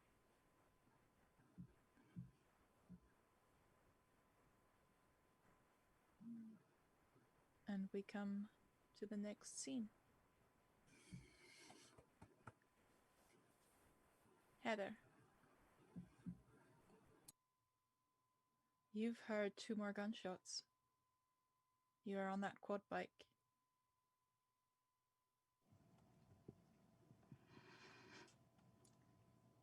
Well, the silliest thing is, I don't know how to drive, let alone how to work one of these things. Do they have pedals? Do they have the, like motorcycle things? I don't know how this stuff works. Are you trying to drive anyway? Yeah, I'm just trying to figure out how to back up. Well, then we're starting with a conflict roll, I guess. Oh no. Oh yeah. Oh yeah. And we are at 7d6. Oh, They're going fast. roll d20. Good. Oh dear heavens. Good news, if you burn any of your traits, you can reroll 3 of them. We don't have a 6, but we do have 3 1s. 3 1s. My virtue's cool-headed. That is true. That is very appropriate. Even though I don't know what I'm doing, I'm just being methodical about checking what's what here, and reverses are. I can figure that out all right, and because I want to aim it toward the path that we're going. So You hear the second and the third gunshot, and for some strange reason, after the first one you panicked, but the second and the third puts you into that fuck, I need to do something mode. I gotta get out of here. And you manage to figure out, okay, that means that means that. You turn it around just when you see Annie and Amethyst stumble towards the door and stumble towards the light. Get on. And I roll those 3. Oh, come on, be good to me. Oh, I got a success. 1 6. No ones. Are now officially able to drive this thing for the future. You figured it out enough. Oh heavens. Where's Graveyard? Is he following you? I'm here. I got Yeah. Get on, get on. Can it fit 4 of us? We can now. I think so, yeah. With one of them on the handle, kind of one in between, I'll just say sure. 2, yeah, or 2 on the back rack or Yeah. something. Okay. Yeah. All right. You can't drive too fast, but you can fit. You can like fast bike speed, I think. Yes. It's like bouncing Especially- off the wheel when you hit a Uh-huh. bump. Exactly. Especially since the street here is an actual, well, street at this point, or path, rather than just a wooden floor. Wood floor. You are driving away. Heather, you have no idea what the fuck happened in there. And I think Graveyard was the only one who saw what happened to the guy. Are you telling them? I'm not volunteering anything. I'm just glad we're escaping. You head towards the city. You reach a suburb area that is very different from anything you remember. I think Amethyst is the one sitting on the handlebars, and she's probably the tiniest. And she actually like cups her hands around the headlight, um, so that it's not too bright. Like we can still see where we're going, but she also doesn't want anybody else to see us. Interesting, yeah. You roll into the suburbs, and the houses are. They've seen better days. Vandalized is the right word. There's writings, graffiti over them from "They are coming," to "Stay in the light," to "Get out." There's broken in cars. There's doors ripped off the hinges, windows broken, houses half demolished. The night sky looks beautiful, but the city is, at least here, it is desolate. You drive on. Where exactly are you headed, or what exactly are you trying to, where exactly are you trying to go? Excuse me. Graveyard, you mentioned something about a grower house. I know of one, but it's further into the city. Unless you know one that might be closer. Was it the Glass Onion? Because that's where I always went. Yeah, that's the one. Yeah, that's the only one I know. I mean, there, and he kind of like looks at Heather and Annie, and then is like, doesn't bring up he wishes he had his phone right now, and that phone's worked. He just leaves it go, like, damn it. Wouldn't like a hardware store or like one of those big box places have lights like that, or Like a, things we need? what do they call them? Menards, Load, Home Depot, something like that. Or Fleet Farm? We went to Fleet one a while. Farm. That's not a real place. Fleet Farm. That's what Graveyard says.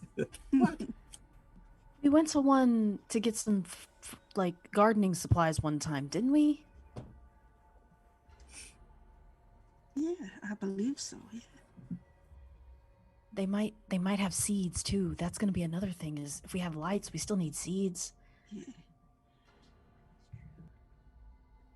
But I have no idea where it'd be around here.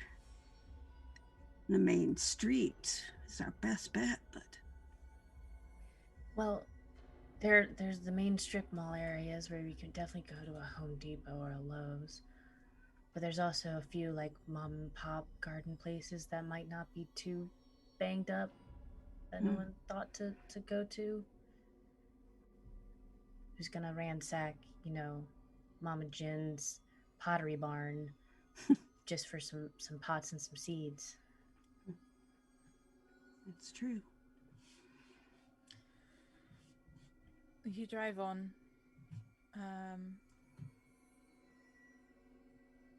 And looking for any form of Home Depot store. Eventually, your quad is coming to a stuttering halt. Yeah. Well, that's that. You do see an industrial or sort of looking area with several of those big boxes, as Heather put it, from superstores to a gas station to a large Home Depot store. I don't know the names. It is quite dark, no street lamps, no cars, and the quad's light is dying as well. And eventually it's just gone, snuffed out. Is it the... Does it feel like it's the gas that's... Or is it the battery? Like, if the light goes out, it's probably the battery. Yeah. There is a gas station. You can try and roll it up and see if you can refill it, restart the battery, figure out what's wrong with it.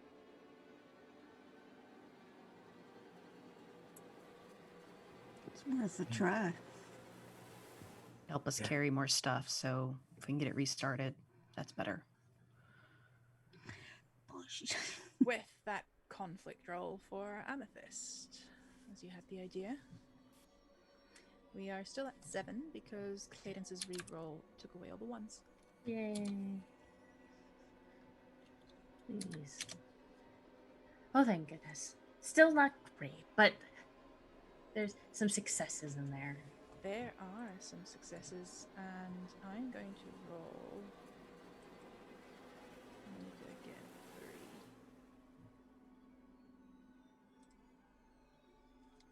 Oh. I don't like that. I get the narrative because in a draw, the GM actually gets the narrative. This is fine. It's cool. It's fine. You figure out a way to. You get to the gas station, and you realize that it is an electric quad bike through and through. I don't know how quad bikes work, so give me some poetic license here. But hey, Rangers, green, right? Everything's electricity.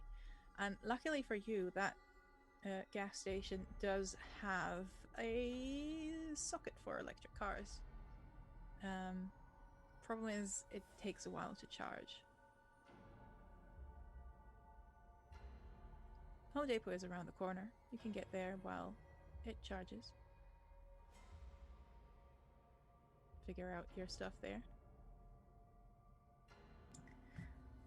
Do we want some of us to stay with the bike and watch it and make sure no one takes it and the other ones go get stuff, or should we wait? Well, it's not going to be able to be driven far with the battery drained the way it is, so even if someone would take it. Should probably all go, and then hopefully it'll still be here. I have an idea. And I reach down and put my hand under the hood of it and feel around the starter and pluck a wire out of it. It should still charge. I was gonna just take the keys. Well, someone could still hotwire it, but this way, well, you're right. That might be a better idea. I mean, do people really know how to hotwire things anymore? I think they're desperate enough to try. But also, it won't, like Heather said, it won't go very far without at least some juice, and it only just started. You're right. You're right. I put the plug back, the cord, the little wire back in where I found it. We're prepared. Put that thing back where it came from. Or so help me. So help me, please. Oh shit! No, I think there's that. Actually, Amethyst does let that slip. Put that thing back where you came from. Or should help me. Sorry. You have a brief moment of respite. First time you had a giggle since you witnessed Justin's demise. It feels freeing. Feels nice. Feels like you can almost forget about that thud as he dropped to the floor. Your own scream. It's funny how that moment of respite gives you a moment of clarity. The fact that you've been standing around here at the gas station without lights for a while now. And that's when you notice in the distance, your eye is now accustomed to the darkness. You see a few silhouettes. They seem just human. But as they slowly step closer and closer, they're not lurking, they're not... It's not a zombie film, they're not falling all over the place. They're walking. Slowly. As if strolling to enjoy the scenery, but with long legs that bend in odd ways. And long hands. Double, triple jointed. They seem to gesticulate to each other, almost like they're having a lovely chat. And they're closing in from several directions. Half a dozen. More. They looked human. They are not. Amethyst, you are the first to see them, seeing as you've turned around to face the other three. Amethyst immediately like puts her hand on Heather, like whoever's just closest to her, and she's just like, shh, shh. We need to be quiet, and we need to hide or move now, right now. Need to go right now. You want to be quiet, huh? I would like to try. Well, you have... How many dice left? 6? No, 5. I rolled 2 ones in Yeah. that one.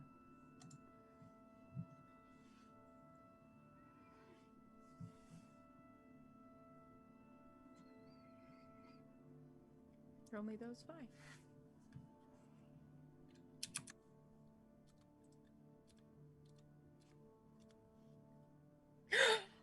No, 1s and a 6. Wow. Fine.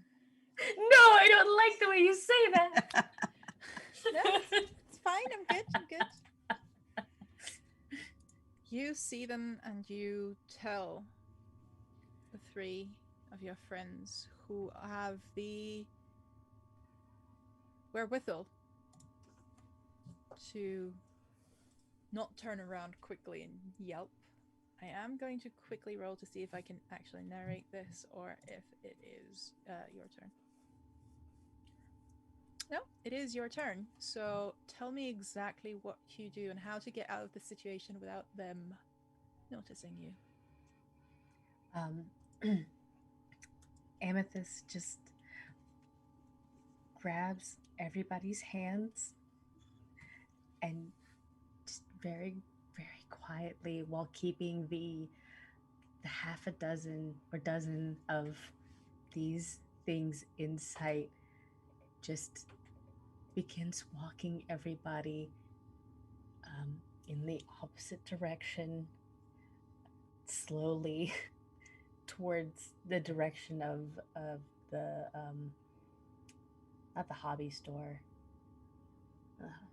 the thinking like an Ace Hardware, Yeah. towards where she thinks that is, just very quietly, keeping an eye on them. It is a miracle that you're not stumbling over something as you're constantly looking above your shoulder, behind, to see where they are, where they're going. And you notice now that they weren't heading to the gas station as such. They were heading to a house. A house where now you can see movement in the windows. No light. Not enough to keep them at bay. And it's just faint, it's weak. But as they vanish, entering the house from all sides, some stepping through a broken window, folding themselves up almost to fit. Others ducking down through the doors. One climbing up like a spider to reach one of the top shells. You hear screams, and then you hear nothing at all as you reach the hardware store.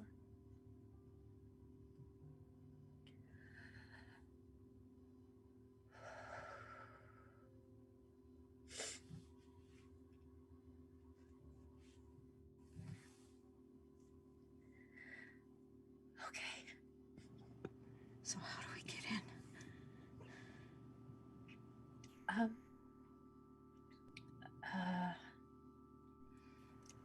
Is it already broken in?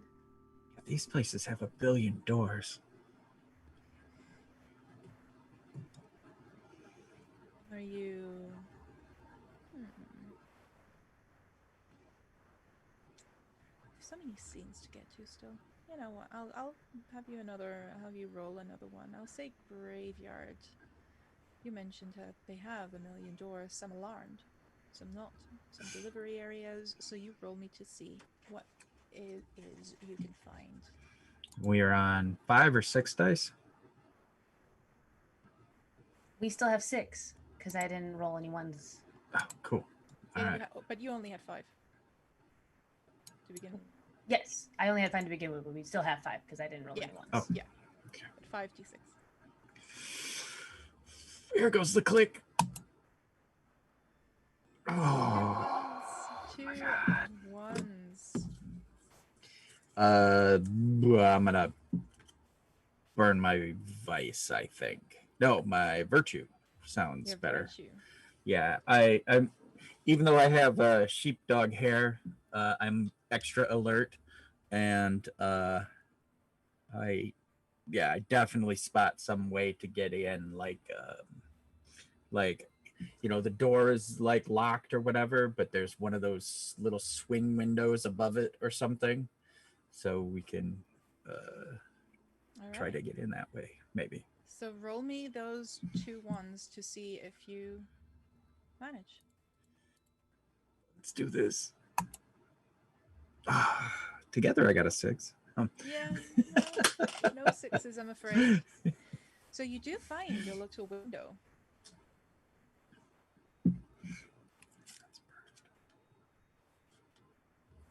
What you don't realize is that as you get inside, as you break it or shimmy it open to get inside, I think breaking it is almost necessary.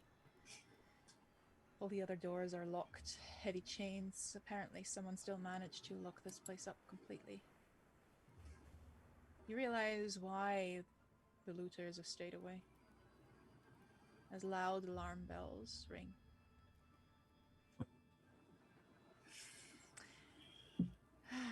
This is the end of our scene, and we blow out another candle as we come to another round of truths. Greybeard, I'll let you go first.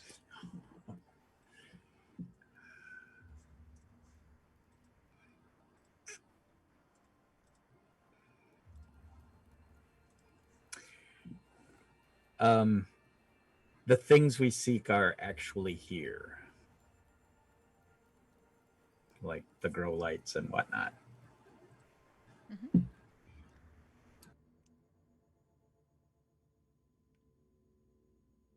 Let's go with Heather. Since the garden is your domain, you would know your way around here. You can give me a truth. Goodness.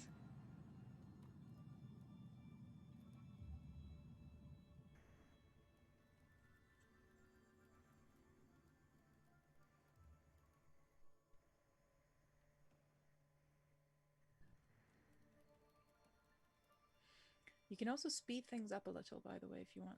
Like, this is not what you do in the very moment, but you can say, like, we collect things and do this and that. That's fine. Yeah, we managed to quickly throw things in our backpacks and get out before any authorities managed to show up.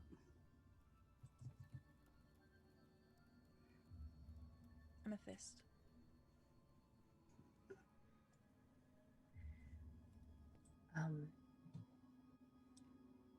As everybody is grabbing a items to put into their bag, Amethyst grabs a little red wagon.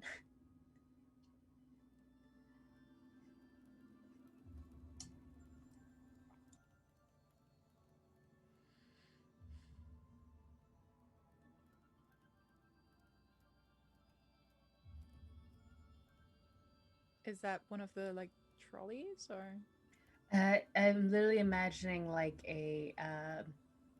like an actual like gardener's wagon that has like hardy wheels on it, meant to go over. It can carry a lot of weight. She takes that with her. Right. And Annie. Annie slams some. There's like one of those. Usually they're like the Miracle Grow brand, those seed things. And as she's raking them into her, not even paying attention to what they are, raking them into her bag, she looks over and next to her is a display with bolt cutters on it. And she grabs one and goes over to one of the chained doors. I would say the side door, not the same one we went in. And just like is trying to put all of her weight into this bolt cutter to try to cut off the door. Mm-hmm. You manage to do so, and you quickly ransack the place. And Annie, as you open the door, as you cut the chain, you hear cars outside. The world is dark and you are alive. Next scene, as you open that door and the cars don't seem to be police cars. They are clearly modified to have a lot more spotlights than a normal car would have. Big Jeep, big truck. There's people who heard the alarm bells and who are now, there's 3 of the cars. You can't quite tell how many people, but they are driving up in a way to light the entrance while some of the spotlights are turned around to almost create a fence, if you will, a fence of light. A fence of light that is needed, because as you look beyond into the darkness, you see so many more of these figures. Just standing, waiting, strolling, wandering. There is nothing fast, there is nothing frantic about their movements. If you didn't know better, you'd think they almost look bemused, watching the scenery unfold.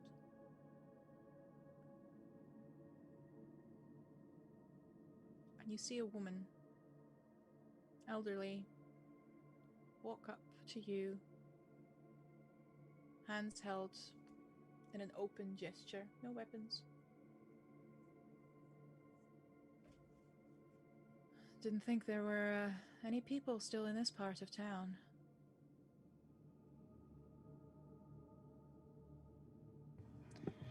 Well, we're not from this part of town, so... She looks you up and down, your colorful clothes and your very clearly hippie-esque outfit, all in all. You're You're from Yeah. that place up on the hill. I've heard of you guys. Thought you were all dead. Just came here to get some supplies that are needed for our survival. There's plenty more inside if you have a need for things. We've got a good amount. You were lucky we were in the area to patrol. That alarm. Marcus, could you get inside and get those bells off? They're driving me crazy. One of her guys heads inside. A minute later, the alarm is off. That would attract all of them in a fucking 4-mile radius. You're lucky we got here. Always looking for survivors. If you wanna come with us, or you can head back into the woods. We're not stopping you.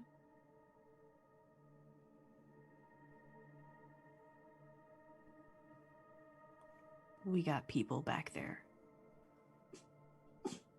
They're counting on us. Are they now? Well, suit yourselves. I guess if you don't want to be evacuated, you can head back to certain doom.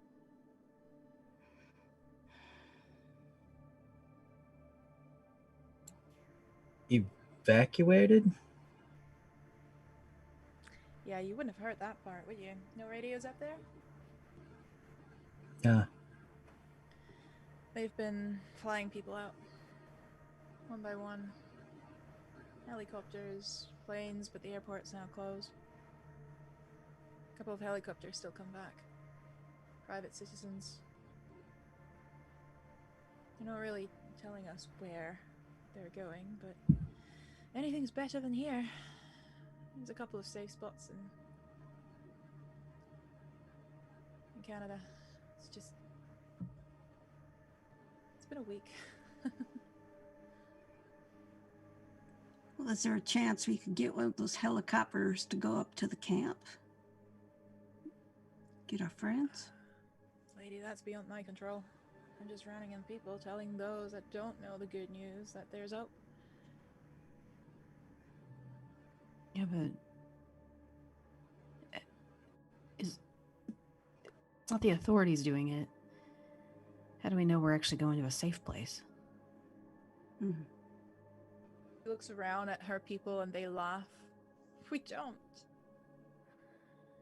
But she points at the creatures prowling in the dark, slipping in and out of shadows.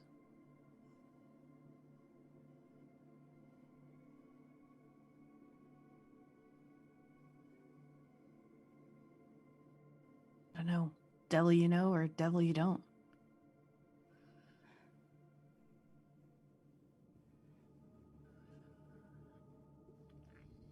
But everybody back in camp, they're counting on us. Yeah. Yeah, we got to take care of our people.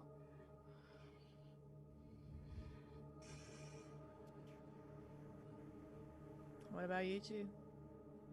Also willing to die for, looks at the supply you've taken. What's that? Planning on growing your own weed? That's not...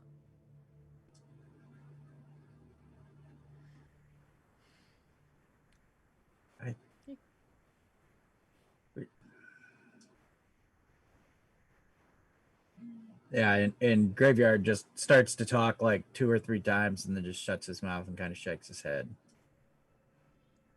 We're trying to grow our food. Since the sun's gone, our gardens aren't working.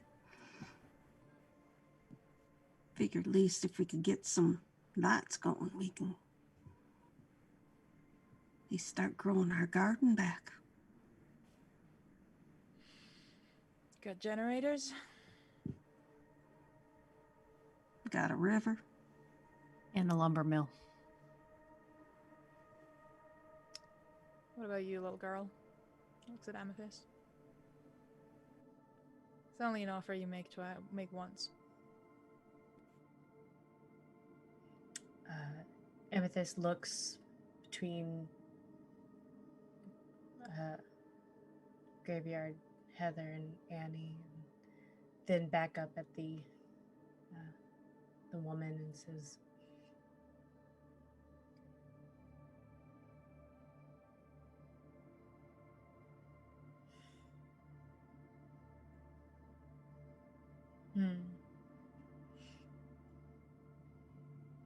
I made a promise to help and bring back what little hope we could to those up at the camps.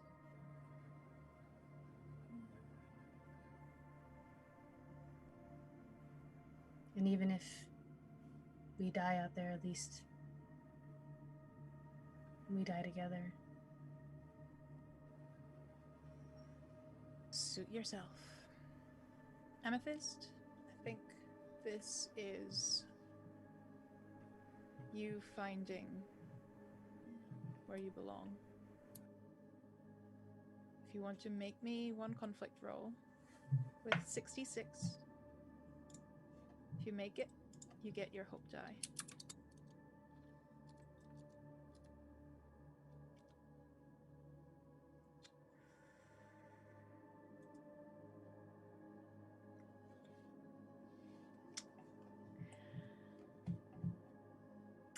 That's no 6s and 2 1s. That is true. She's going to spend her last trait. What is that trait? Her generosity.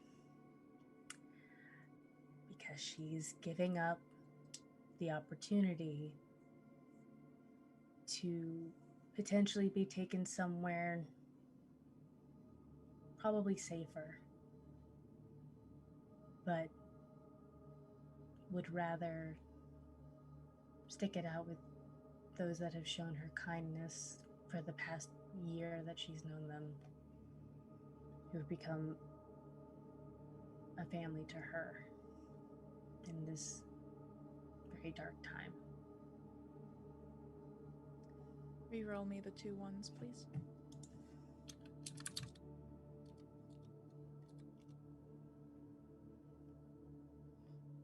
No 6s.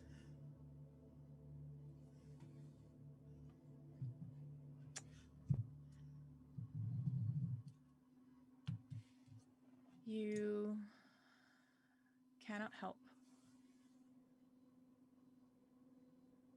but feel that what you're saying and what you're feeling are 2 different things. You know it's right. You know that's how it's supposed to be. You've read the books, you've seen the films where that moment of truth, of finding where you belong, it always inspired greatness in people. The music swells and tears start falling and hardships are being overcome.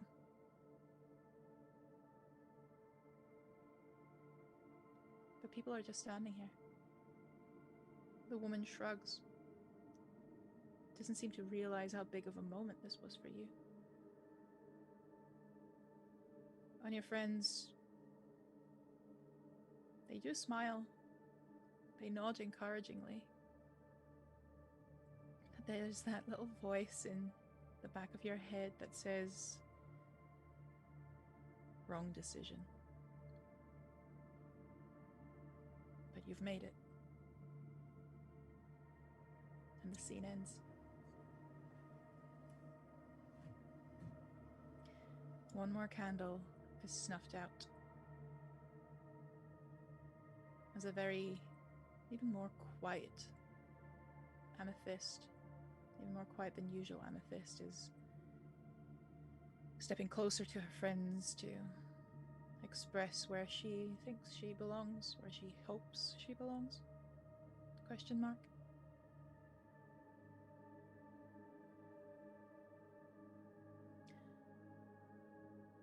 My truth is that the woman, as she shrugs and nods and says, "Suit yourself," turns around, gives the sign, and before you can really react, the cars start driving off and you realize, oh fuck, the lights will be gone. You don't have much time.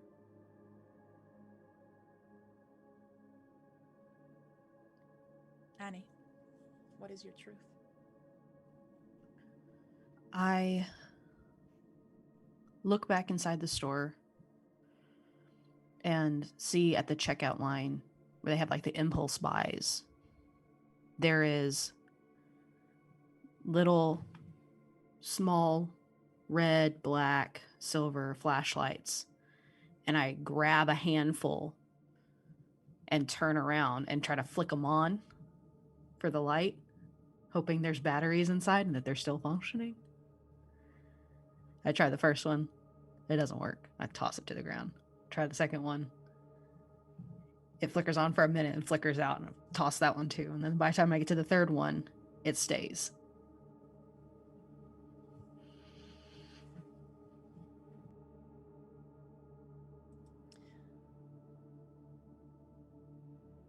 Heather, what is your truth?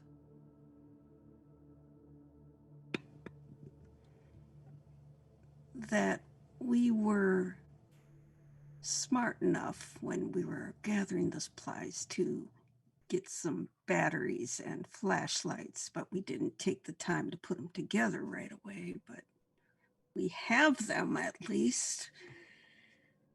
So maybe, well, Annie's getting those flashlights. A couple of us are fumbling together to get the batteries in the flashlight and as quick as we can. Amethyst. She shakes her head. She tries to push back the negative thoughts. She's made her choice.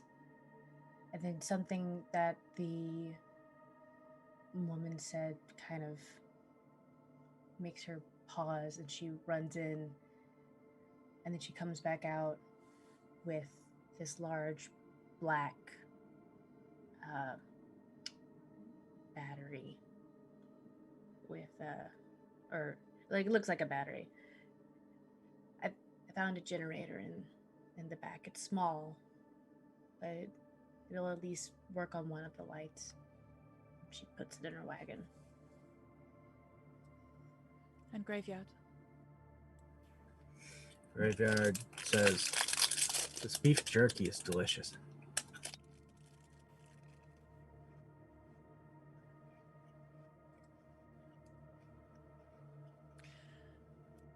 I want beef jerky now.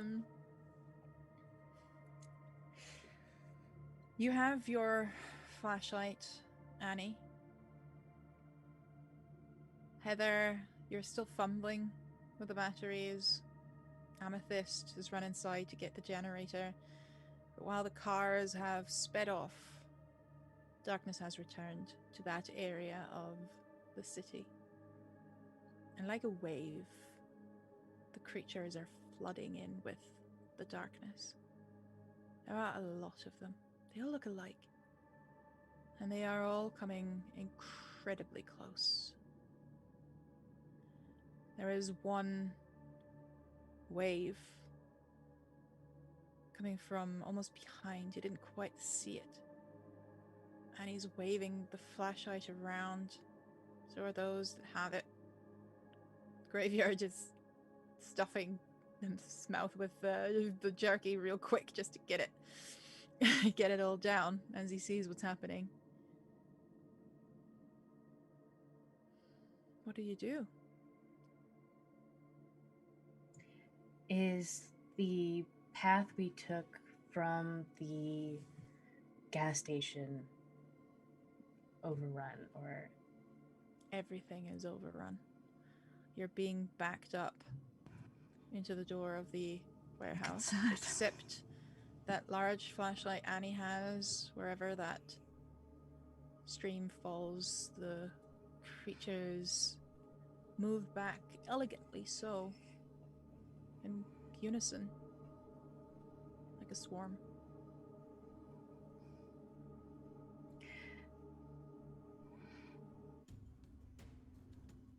We need a really big fire. Yeah. Amethyst listens to Heather and goes back inside, and she begins looking around. She's trying to find cinnamon brooms. Sorry, I didn't catch that. Cinnamon brooms. These are a thing that are sold in like Kroger's and in front of places during the holidays. They're literally look like a wicker broom, very small, but they smell like cinnamon, and if there's a lot of them, it's really bad. But you can't not know that they're there because the amount of cinnamon is obnoxious.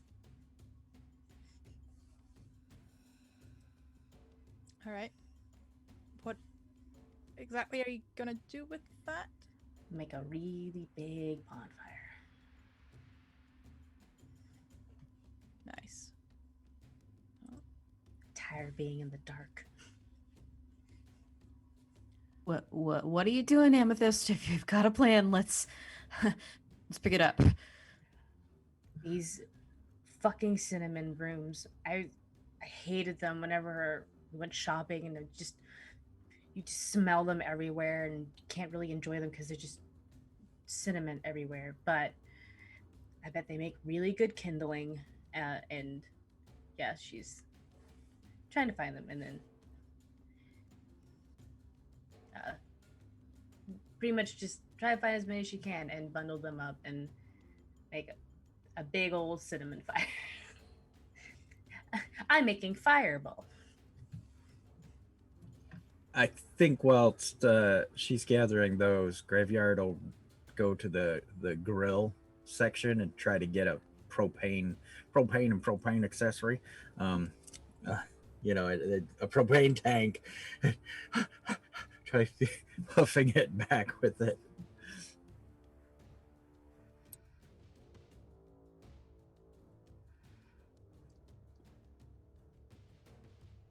Oh heck, they got wood in here.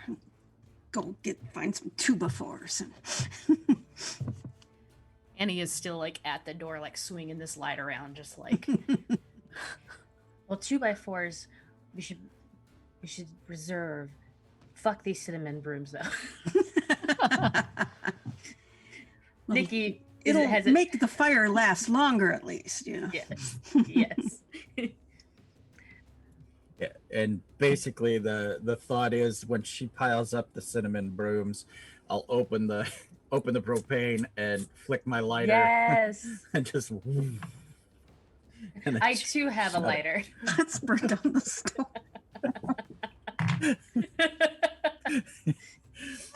All right, Eddie puts the generator like on her back, but she like ties it up with some rope and put it on her back, and she uses her wagon to just mount all of this up and just play a little bonfire.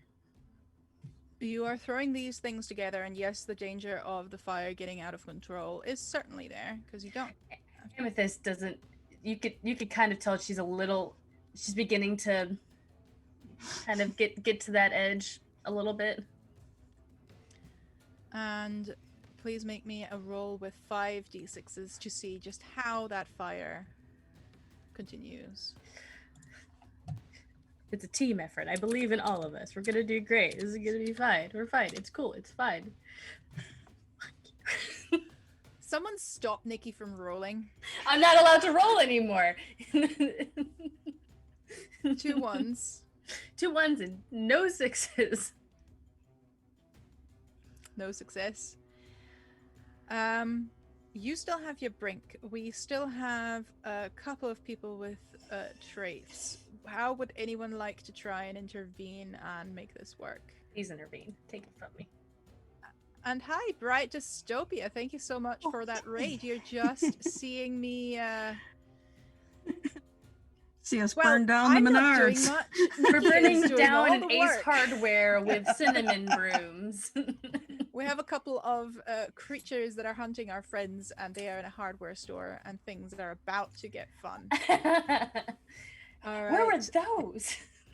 Oh, they're everywhere. Greybeard's menagerie of Oh, items it's is. Oh no, yeah, ridiculous. they were in the back there in someone's locker. I guess there was a LARPer that used to work here. Yeah.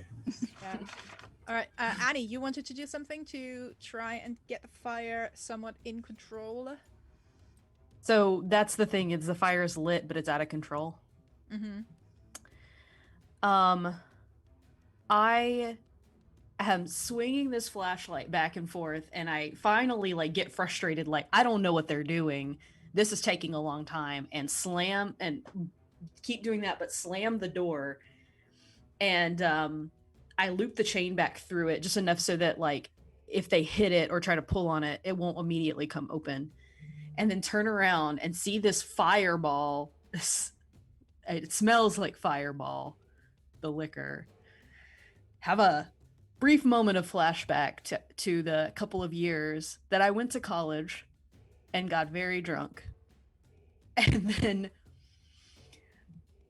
run over, grab a fire extinguisher. There's a set, and it's got this big sign over it that says, "Keep your home safe. Buy a fire extinguisher today."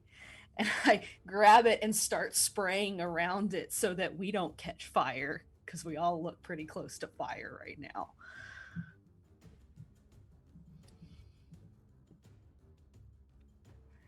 I'm muted. Re-roll me the 2 ones, please, to see if that works. And that's me using my Valor. Yeah. Let's see what we can do here. Oh, Lord help me. Well, that scene was quick. That We're doing great, scene everybody. was quick. While the fire is burning, the candle is being snuffed out nonetheless, as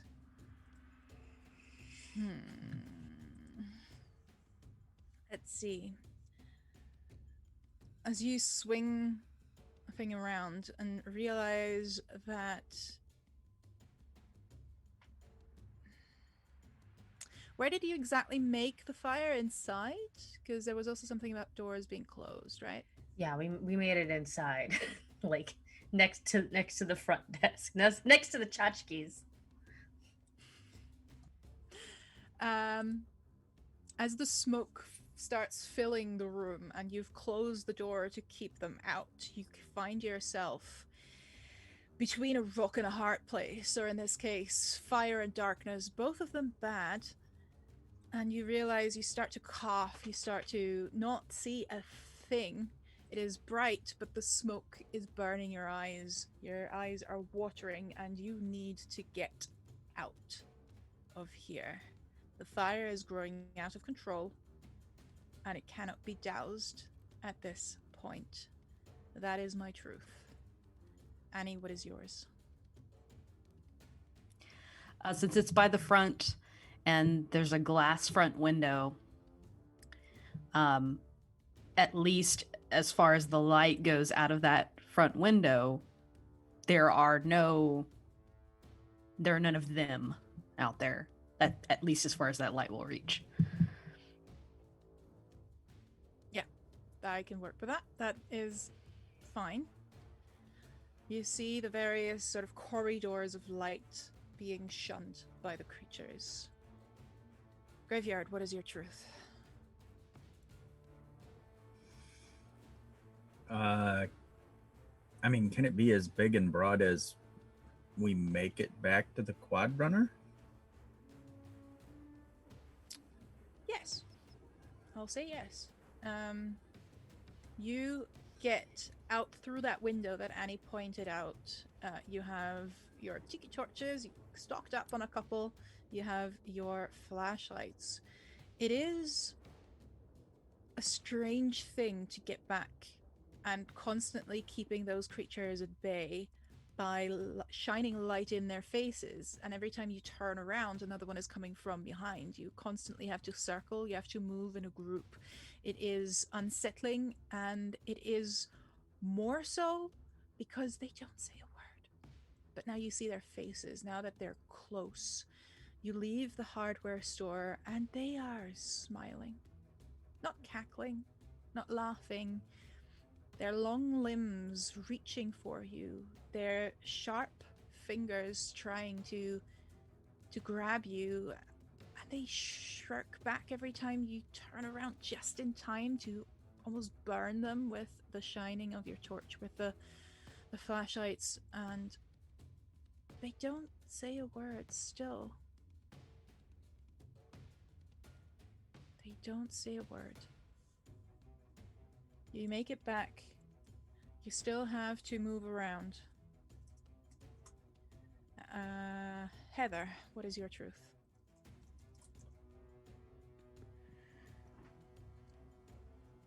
The plug that the quad runner was plugged into was one of those fast charge.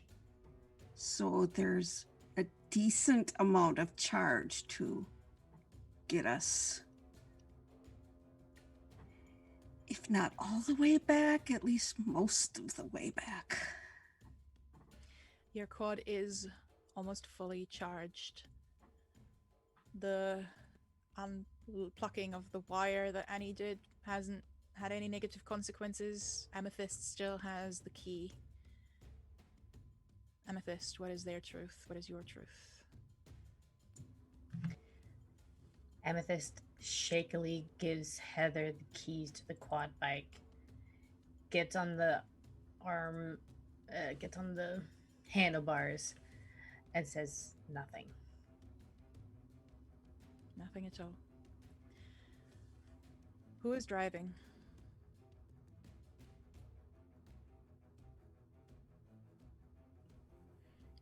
I mean, Heather has the keys. You can drive, Graveyard, if you think you can do better.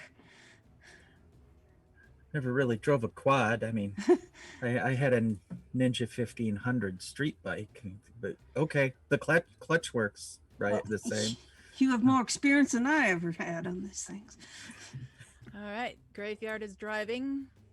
These things are true. The world is dark and you are alive, as you have 4 dice in your pool left.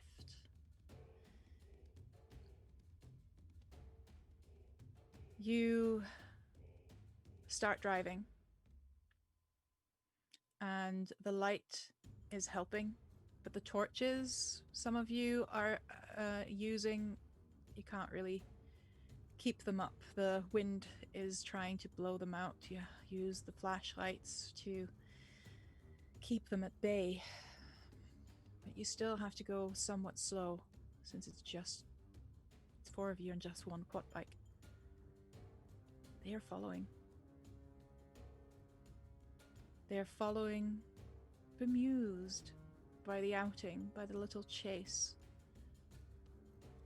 When they speed up, and they rarely do, their long legs are creating long steps like giants, like ants.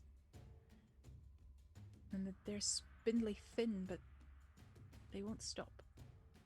You drive, you keep driving, past the suburbs, past the houses vandalized, empty and dark. Back up, past the ranger station.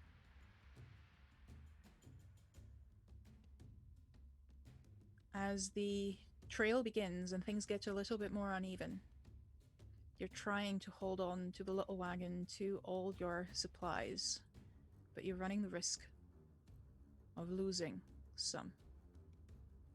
Heather, make me a conflict roll, please.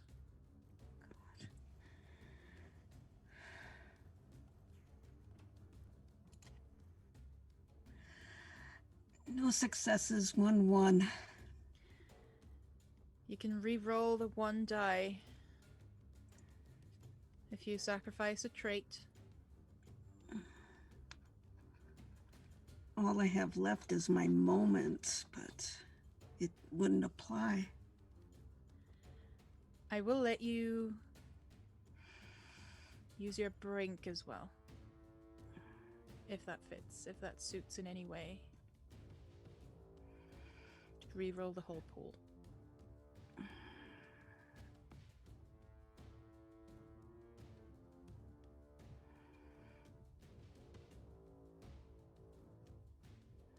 What does the path look like that we're trying to travel on?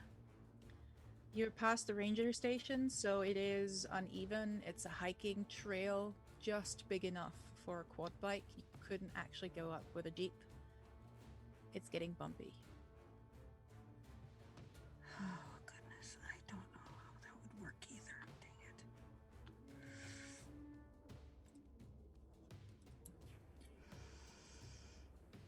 I have my vice yet. Yeah, if it works.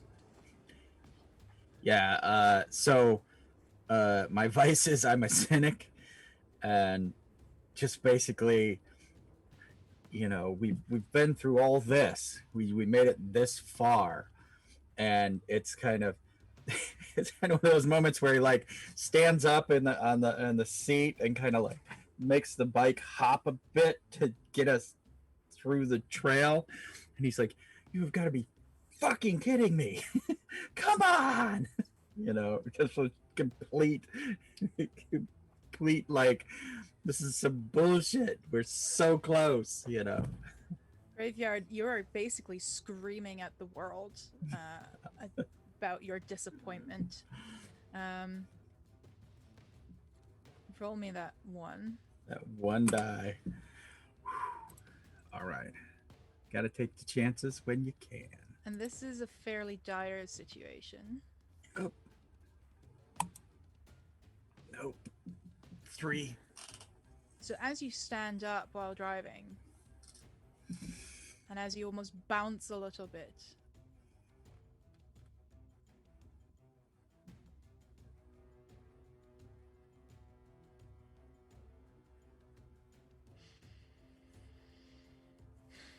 Heather,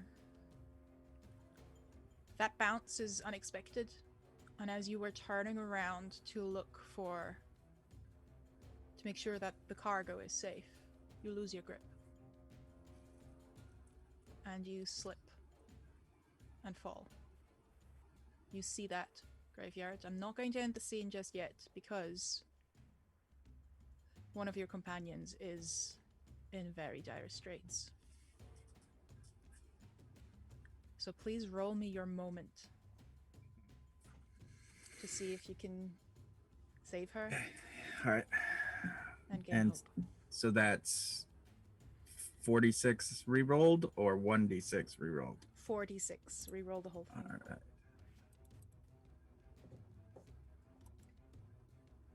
Oh, nice. Okay, I got a Nice. 6, but I did get a 1.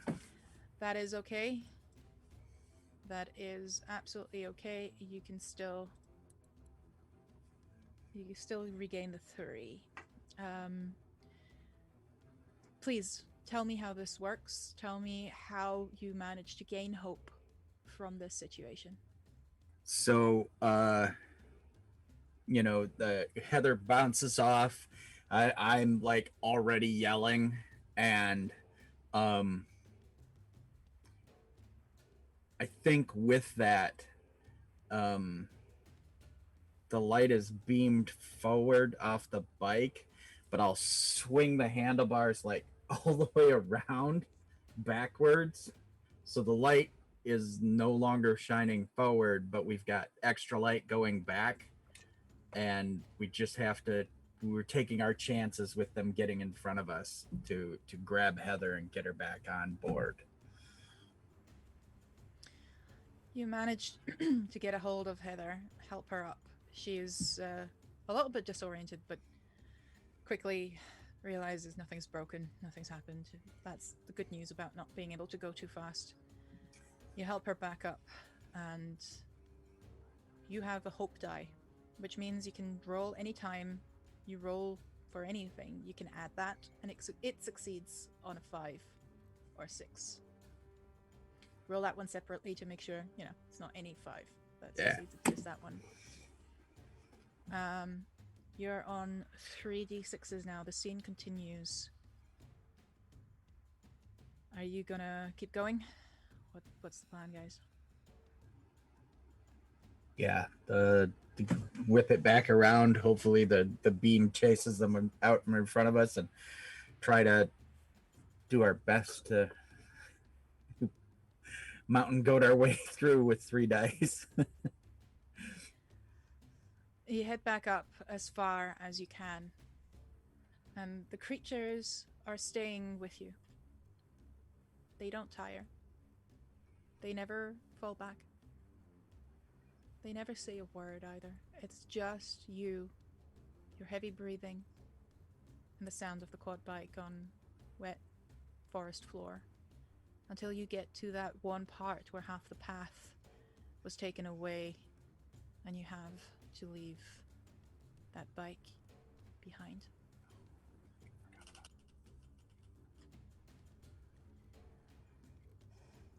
Turning around, twisting around, you can get as much as you can carry. Your backpack's stuffed full. The generator, rough to carry, but you can do it. Naturally, whoever carries that thing won't have a hand free for a light source.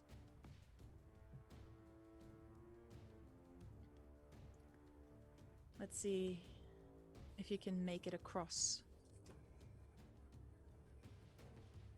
Who is carrying?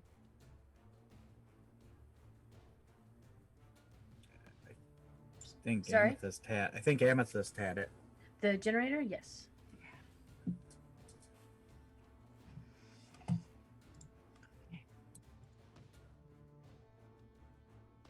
We have 3d6.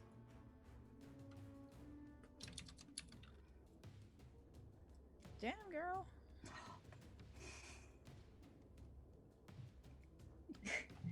That is 1 6, 1 success, and that's all you need. I'll let you do the narrative. I'm not even rolling against that. I like it when you take the narrative. Go for it. Tell me how you get across and how this continues.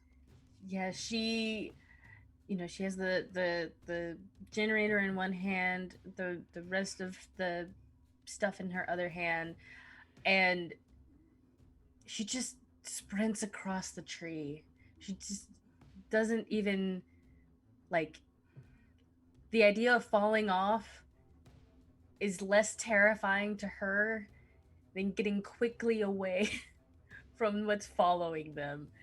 And so when she gets to the other side, it all just kind of, she's just like, we gotta go. You'll make it across. You half run, half stumble back towards the camp, back towards the commune. When you realize as you get closer, a few of the fires have gone out. Let's stake out the parameters. Some are still burning, but no people are huddled around them.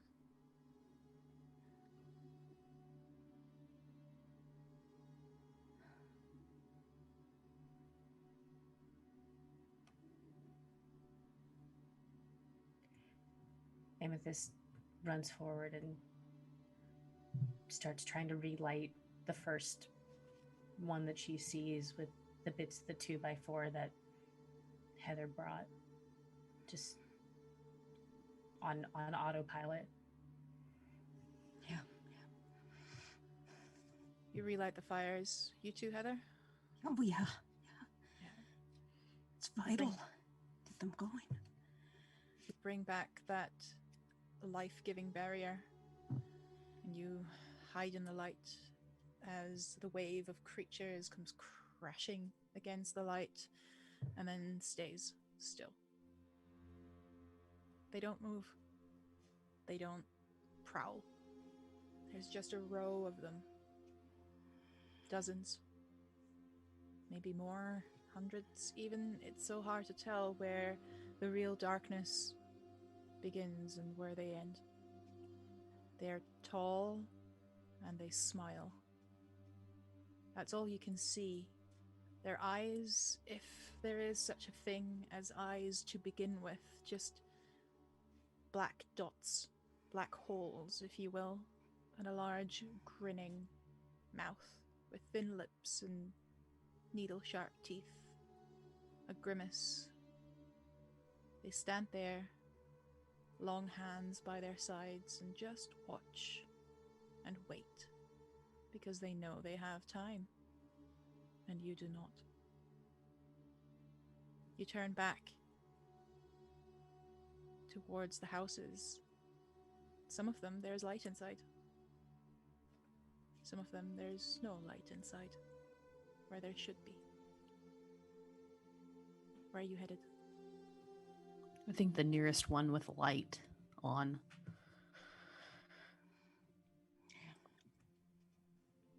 The nearest one with light is an area for the senior members.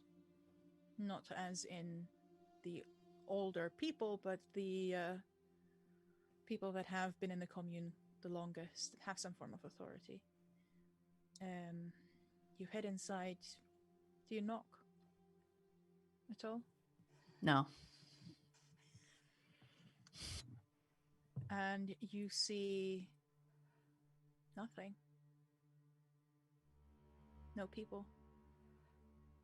Just the fire burning in the fireplace, giving that eerie light. Why is nobody in there?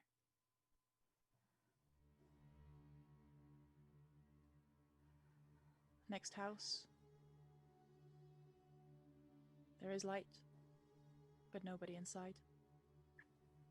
Where are they? Why would they all leave the light?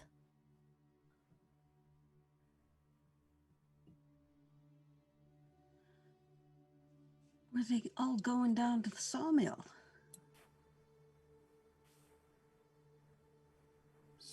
Maybe we should go set the generator up by the river to power the light, because I mean, they're there. They you know, the wood will run out. It's not like dawn will come. Maybe if we keep the fires going long enough, they'll get tired of waiting and go skittering off somewhere else. Somehow that smug smile just makes me believe that's not going to happen.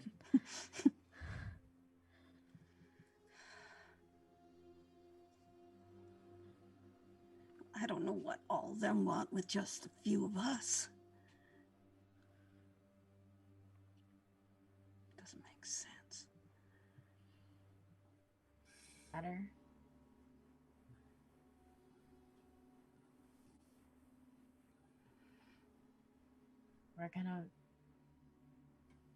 They're gone. Either something happened or they left and didn't tell us.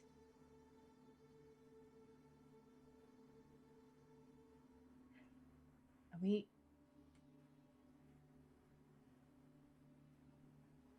went. We did all of that for them, and they aren't even here. If they left, don't you think they'd have left a note? They should. Where's the note? Where's Amethyst starts going into the other houses, the dark ones, the ones without light.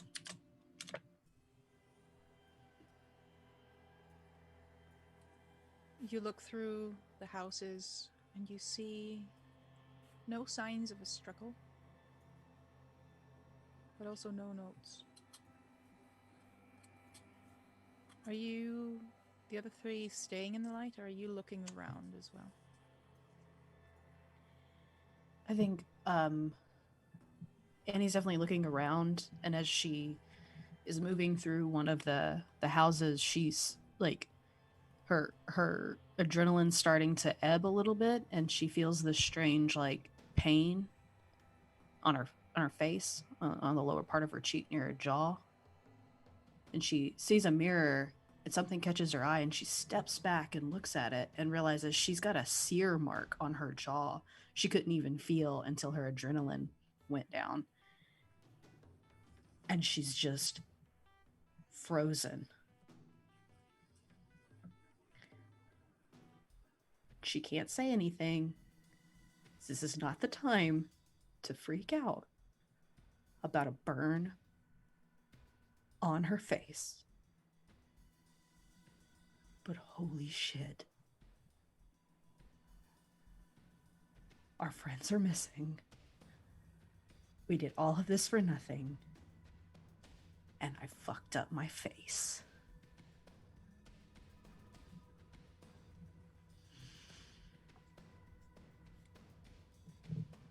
Gunning for your moment of realness here. Trying to set it up. Because I can see it.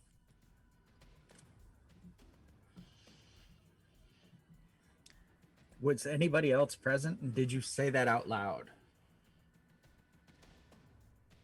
Did anybody... So I stayed in the last place that was lit. Did anyone stay with me? No. I was thinking I'd find like a crowbar or something, start tearing apart the unlit cabins, pulling up the floorboards. Let's resolve Annie's moment first. Yeah. I mean, Graveyard, if you want to say you're there. If you want a dialogue partner, Annie, that's absolutely fine. We can just decide. Yeah, if you said it out loud, then I have a retort, something to say. If you're just standing there like nothing, then Graveyard is just standing there, letting you have your moment. But the whole time he's thinking, the fire's burning, you know. As I'm standing there and having this moment of like, I want to scream, I want to cry, I want to do anything, but I know that's the wrong emotion to have right now. I blink hard. I say out loud, the fire saved us, but it also hurts us. And the thing that we need is the light, but the light is the thing that can kill us. What? Is this about the burn? Have you ever stared at a fire, Graveyard? Yeah, like every night, forever. You ever notice how the color changes? In the middle, where it's the hottest, it's like this this light blue, and out towards the edges, it's this orange and red, and the way it just whips and like licks the darkness and fights it all away. Yeah.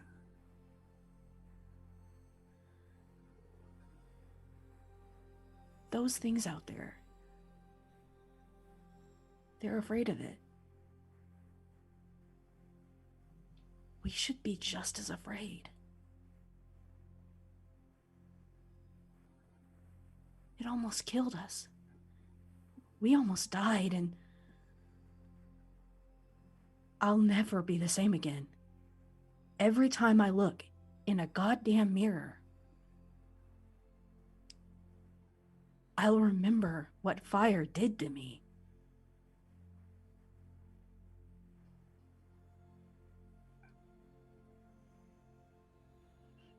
And Graveyard switches the torch into the other hand, and he just, the light changes, and now the fire is kind of between us. And he's like, are you fucking kidding me right now? Those things are out there. And we're running out of time. We gotta get that damn generator set up. The river will never stop. We will have the grow lights going. The light will be forever until the day the river stops running. We don't need fire anymore if we can get that started. And you're worried about your face? Get your shit together. You know what? He turns. You know what? You're right. I am fucking worried about my face. I have a little hope that one day this world's going to go back to the way that it was. But we are never going to be the same. That's what I'm saying. Nothing is ever going to be okay, Graveyard. Ever. And he had turned his back, and he just kind of shakes his head and just walks away, like with the light. Okay, roll me the 3d6s, please, to see if you get a 6 for that moment. Where shit got real. Ah, no 6s. No 6s and no 1s, which means we're coming to the end of this scene as you're trying to find some form of reason in it all. Some form of why. There must be a reason for this. There must be some rhyme to it. And you're just coming up empty. Again and again and again. And you look in the mirror, and that scar is just all you see. One more candle goes. Just 3 left. And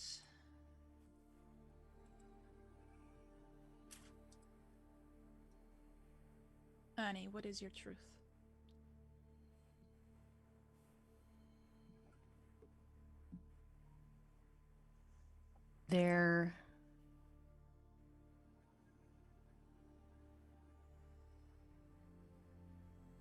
The fires outside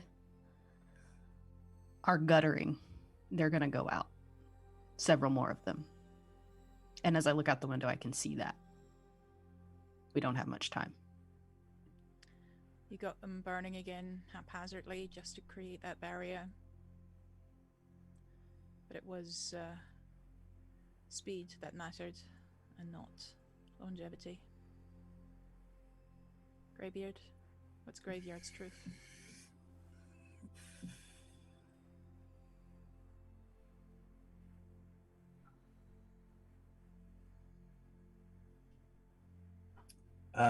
That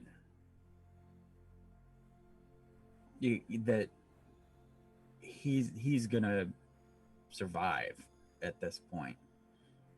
I know I can't say survive, but he's singularly focused on getting the grow lights and the generator fixed up. That's what I'm trying to say. He's focused on that. That is his truth. That needs to happen.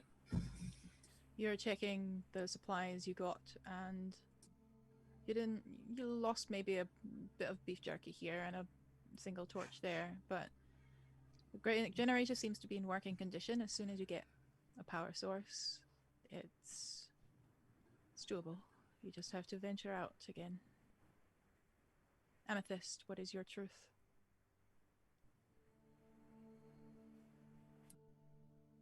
Amethyst is curled up on the floor in the dark cabin,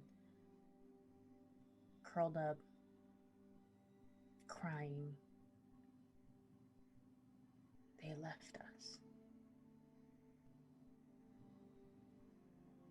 I didn't belong anywhere.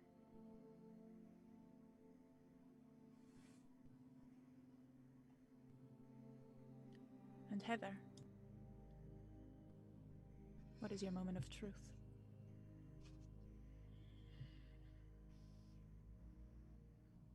I found a crowbar to try to pry up some of the floorboards of the cabins. And the one I entered first was one that Amethyst is in. And I just crouched down next to her and just rub her shoulder as she cries.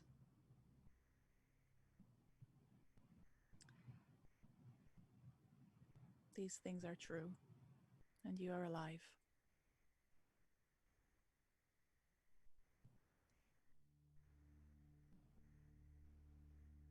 It takes a while for all of you to, well, regain as much strength as you can in this situation.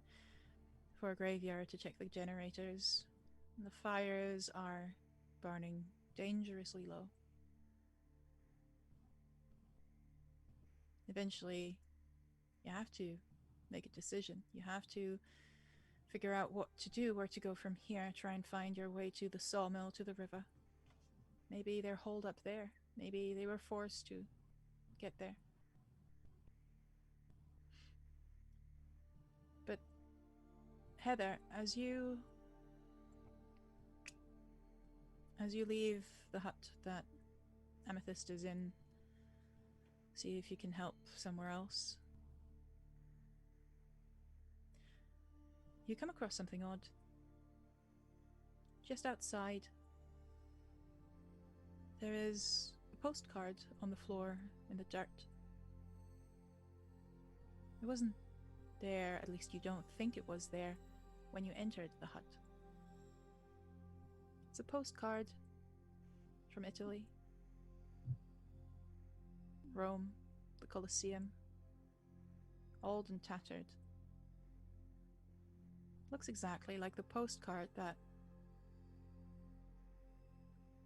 your parents sent you when you were 6, that you kept.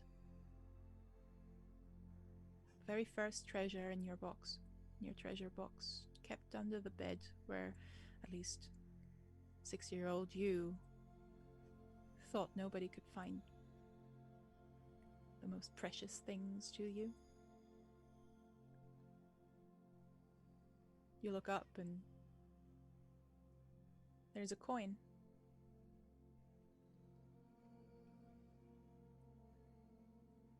Similar to the one you earned first job you had. Just at the neighbors, really, just helping them get a barn up, and they paid you your wages. You were so proud.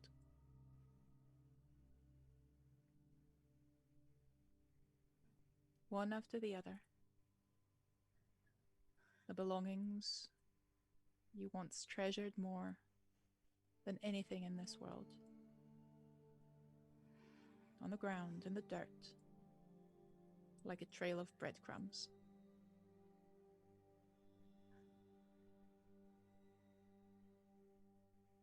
They say miracles don't happen.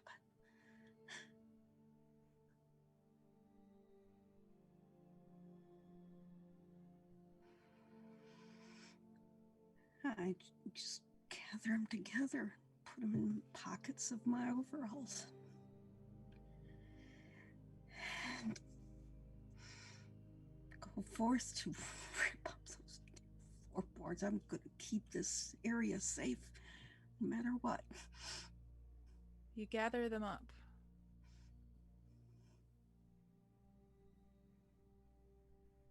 They lead to one of the huts that lies in darkness.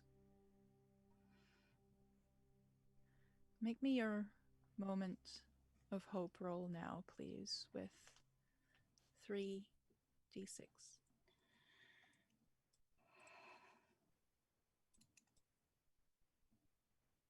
No success. No ones. Ah. Yeah. None of us can find hope.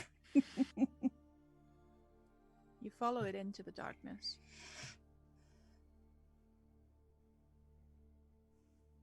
And you hear a familiar voice from the shadows, from the dark.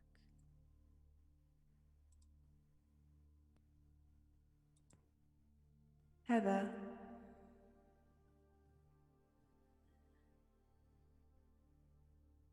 I found these for you. You lost them. I found them.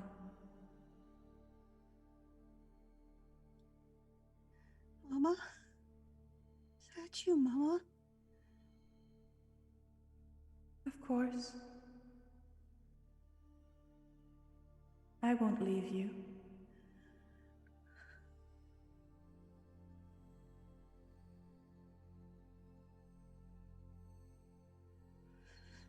Thank you.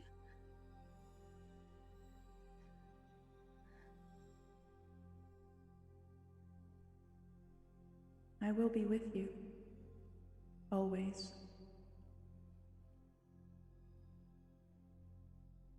Find me in the dark. I will. I will. Yes.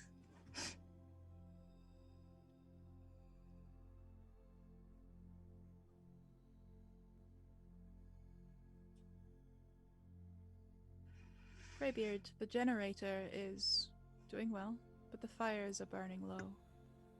It's time to get going.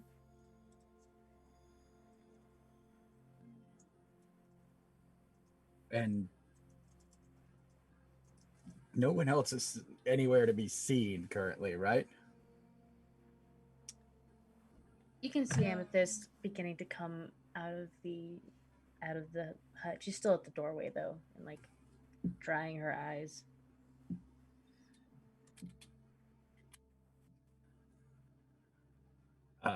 So let me situational. So Graveyard has faith that getting the generator going and turning on the grow lights is going to be safety and all that. Are you saying we need to get to the sawmill to make that happen, to get like a water wheel or get a power source? Okay, all right, then that's again at this point he's in kind of a gonna be in a dick mode. Sorry guys, it's in my story. And he's just like, we need to go. We need to get to the sawmill. If we can get the water wheel from the sawmill going, we can turn on the lights. And we'll have power. And let's go.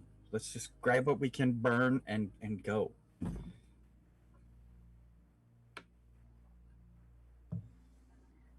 Okay. So the sawmill, where we're not sure that they went, they definitely didn't leave a note for her. A group was heading there. We don't even know if they made it. And those things are just grinning at us, waiting for us to get outside of the light. Oh, which is about to go out.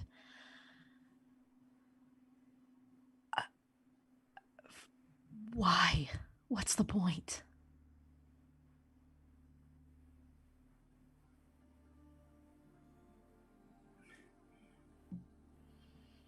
Water wheel, sawmill, power, lamps. It's our only chance.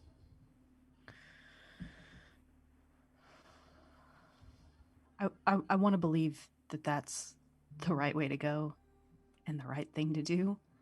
But Graveyard,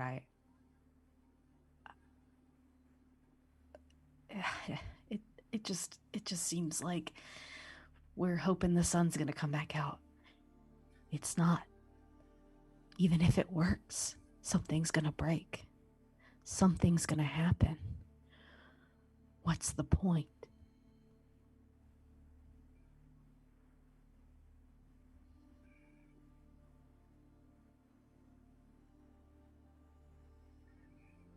Have you ever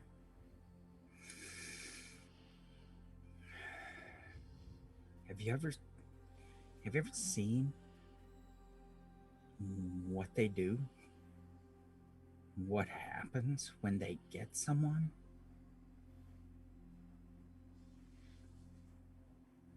Do you know what those are? No. And he leans in real close and he's like, they're us. We become them. And he leans back and you can see the tears in his eyes and his hands are shaking. And, you know, the torch is like waving in his hand. Those were people. I've seen it in the dark. The guy you hit with the snow globe? pulled into the darkness. I've on watch.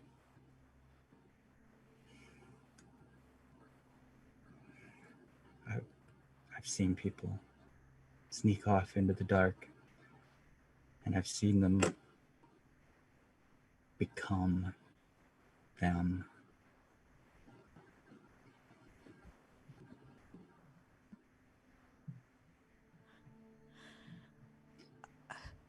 I You don't want mean you mean anyone we've lost is probably out there? And to. they're waiting for us to come into the dark so they could turn us. Yeah, I'm not going to become one of them.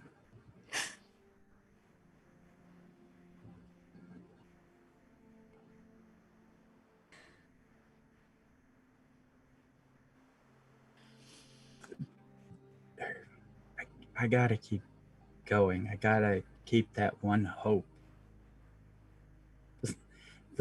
Maybe they are at the sawmill. Maybe these lights will work. Maybe I can't just stand here till the torch goes out and let them get me.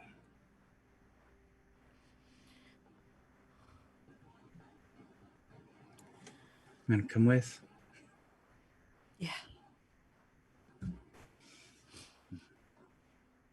He puts out his hand, and if you let him, he'll start leading you back to where these guys are.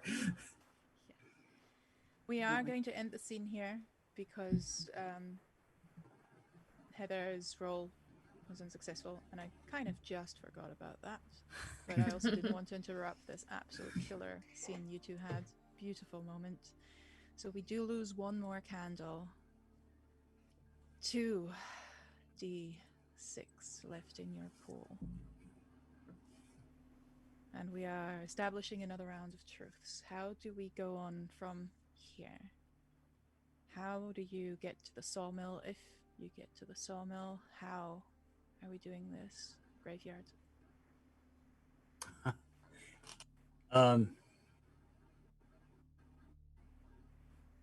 I think Heather was pulling floorboards up from one of the cabins.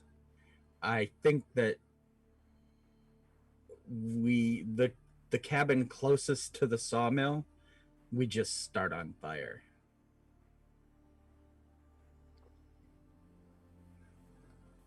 I like it. Heather, what is your truth with all your new lovely trinkets?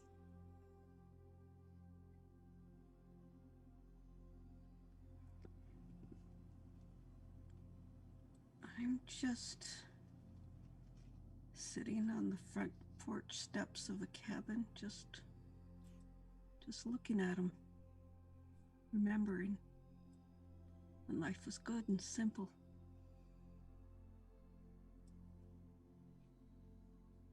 My biggest fear was the monster under the bed.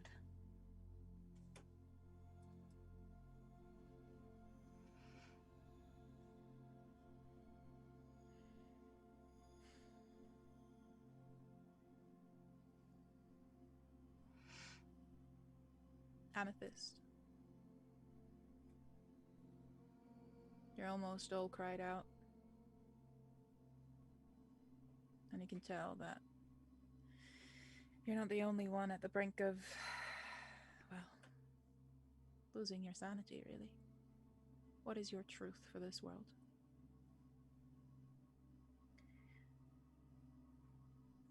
I want to belong, but not to them if I can fight it. So I help Graveyard set the shack on fire.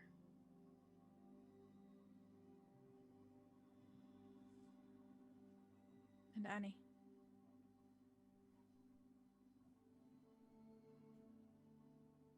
I'm sitting with the knowledge that my friends, the people that we've lost, they're out there, and their eyeballs are probably on us. as I've got the gallon of gasoline and throwing it on the cabin to make it catch.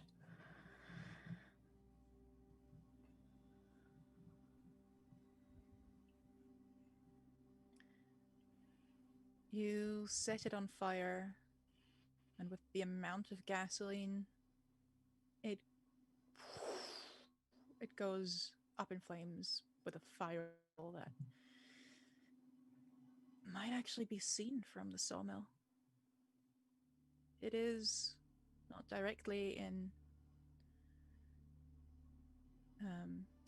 the vicinity. It's not directly where you can see it from the camp.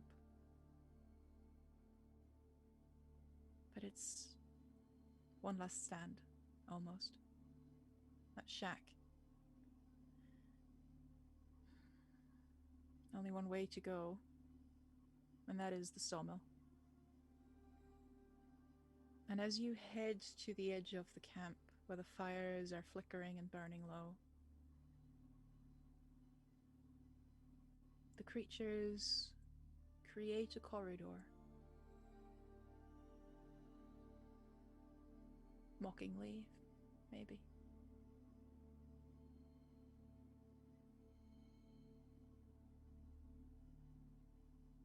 You swirl your torch around Graveyard. They do shirk back. The light is still not for them.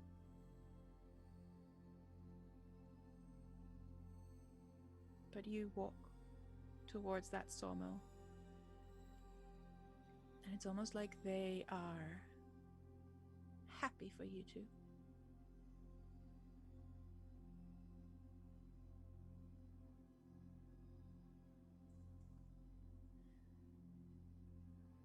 You walk, you track the generator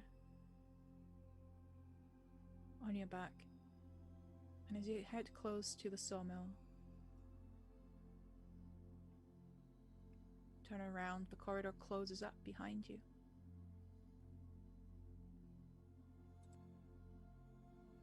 Come inside.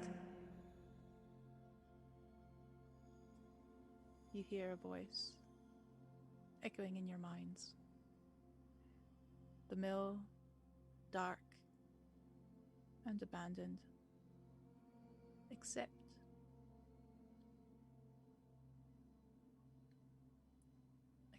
for a candle, a little tea light in each window. The glass frosted and dull.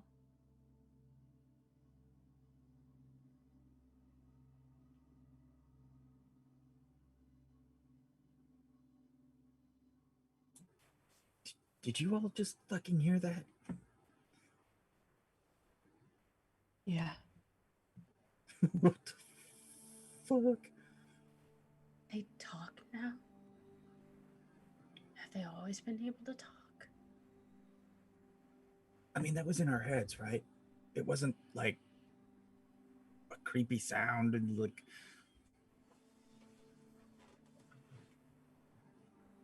And they did say come in, right? Okay. I just remember. Come inside. Come inside, thank you. You all heard come inside, right? Yeah.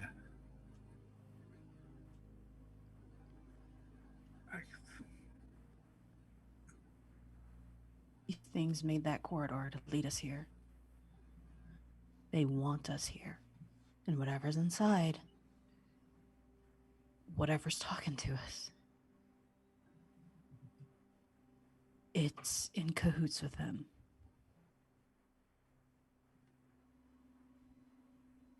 Well, can't go back. Maybe it's time to fight.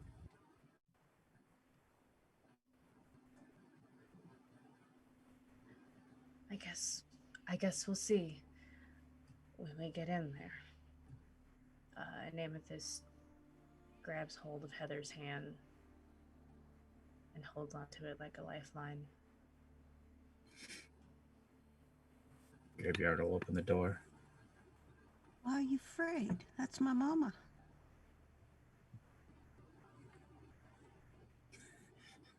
It makes it just a little worse. Yeah, great. Sorry. Great. Graveyard scowled. Heather, how old is your mama? Older than me? How'd she get out here in the middle of the woods? Well, she left me all these things. Do they look like the things that she thinks they look like? They do. Oh boy. These were all mine when I was little. Wait. Yeah. Hold on. I gotta be missing something here, right?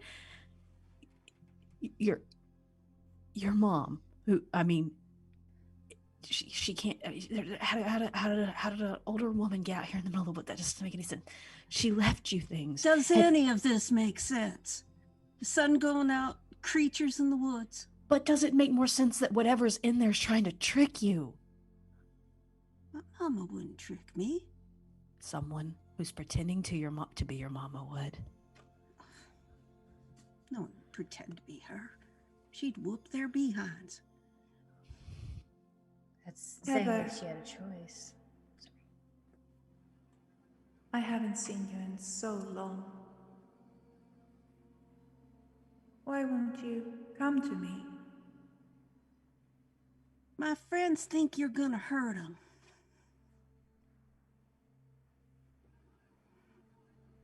They've You heard can about bring your your whoopings. friends. You can bring your friends. I've made plenty of pie for everyone. Again, are we all hearing it? This time it's just Heather. Okay. Okay. She says it's safe. She said she's not gonna hurt you. Everything's fine. Besides, there's lights on in there. It can't be any of them. There are candles, And she's not wrong. but that just means whatever's in there is something else That we're not equipped to handle. Heather, roll me a conflict. 2 d6s.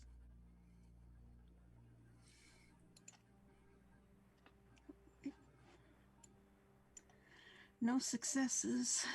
No No failures. successes. You feel such a need to get into that sawmill. Such a drive. That is my truth. As we end our last scene and enter the last stand, where any failed roll is no longer resulting in a candle being blown out, but in a life being snuffed out.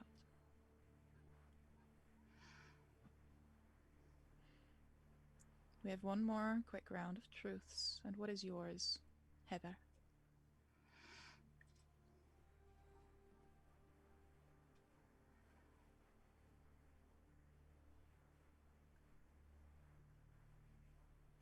That's my mama.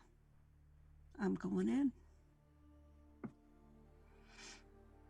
And it is your mama. Amethyst.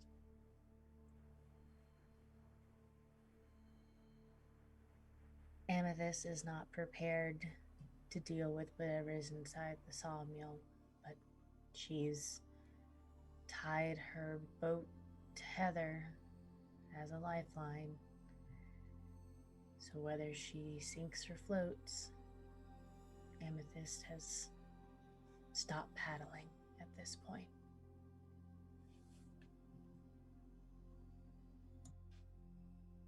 Annie.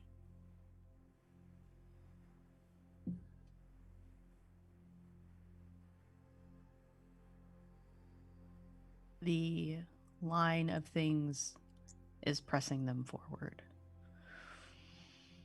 So where they've closed up behind them, they're being pressed in that direction.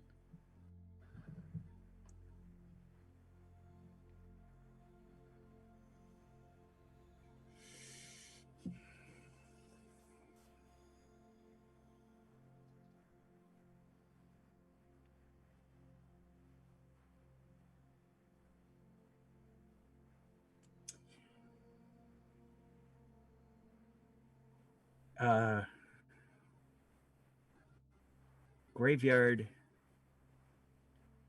has managed to squirrel away a small handgun, but it's only got a couple bullets left.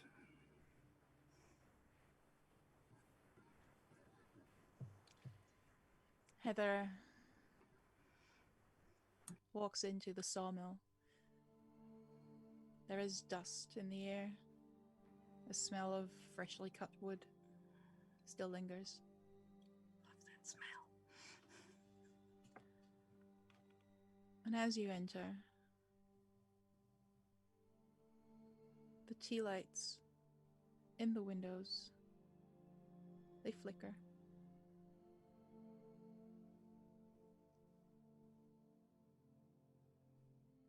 It's not much light, but they illuminate a group of people familiar to you. People from your commune. Standing there with eyes closed.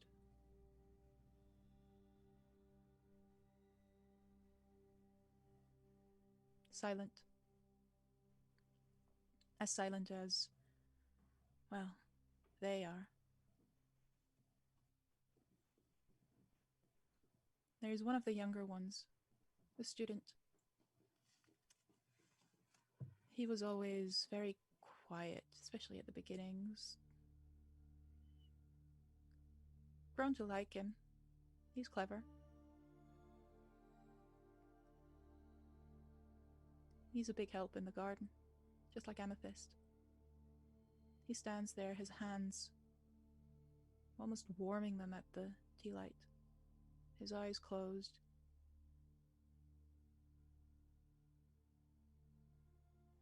And as the tea light dies, a shadow behind him rises. Two long fingers extending into the side of his face, through his temple, through his cheek.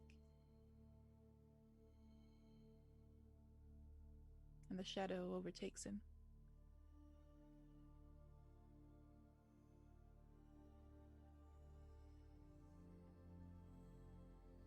One by one, you see tea lights dying.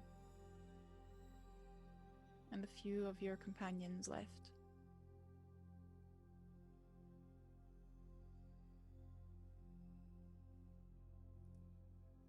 They go away. Join them.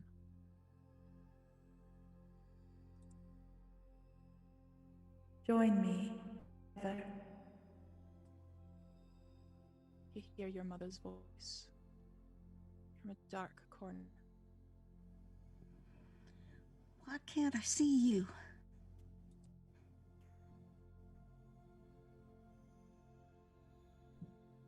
Can I see them, not you? Come closer. Step out of your friend's life. Please.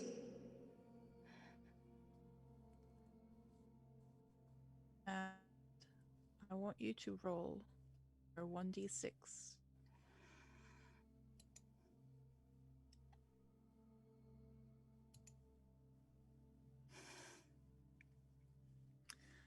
A fitting one.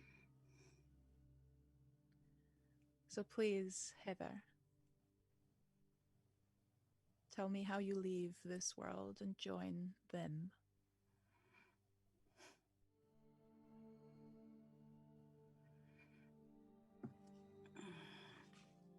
I step forward to that dark spot, and one of them is standing there. Somehow they've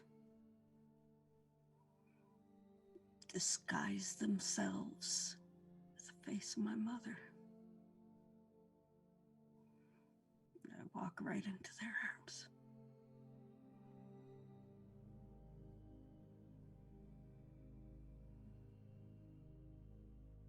And as they embrace you,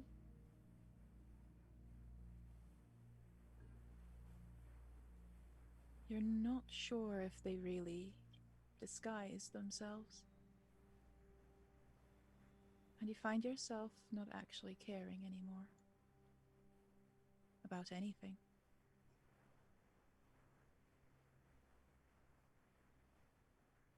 Annie, Amethyst, we're following Heather inside, correct? You see her step into the shadow and not return. You see a few of your friends from the commune still standing by their tea lights.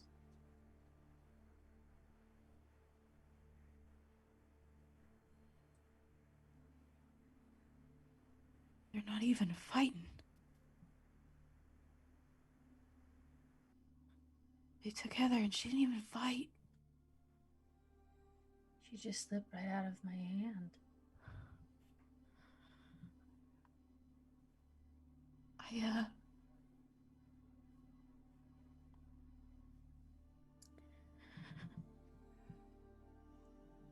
I remember when I got here.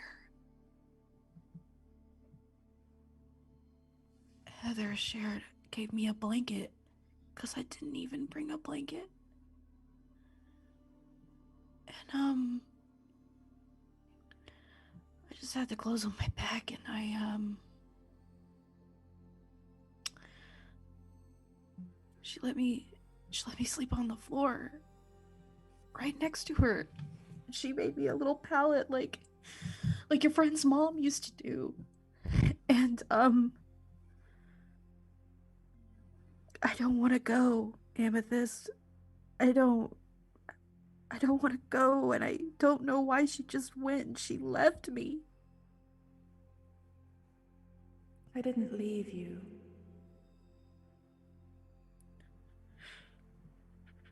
Heather? I went first to get your bed ready. Find your blanket.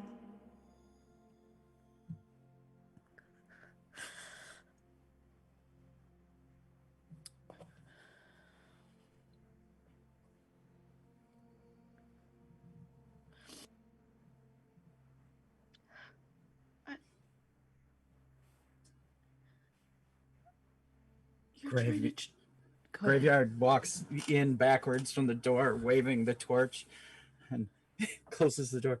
Here they come. Where the fuck is Heather? She went. Into the shadow. She wants me to come too. Fuck that.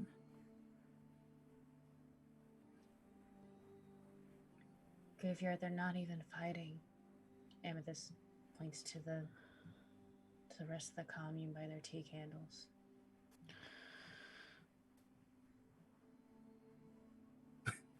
Well,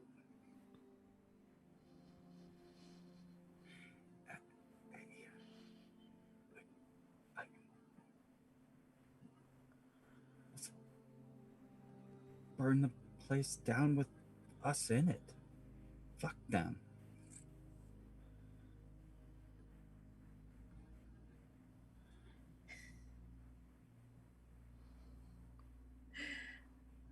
If we wanted to burn ourselves, we should have just stayed in the hardware store. Yeah, yeah, definitely tearful laughter.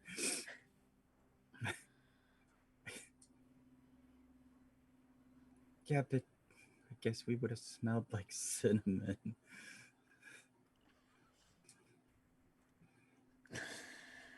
But if we burn this place down, we can smell like cedar. At least I won't die smelling like patchouli. Annie, don't leave me alone.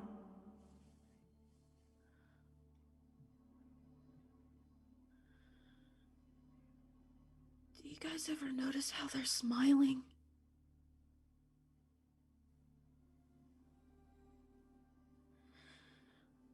I think they're happy.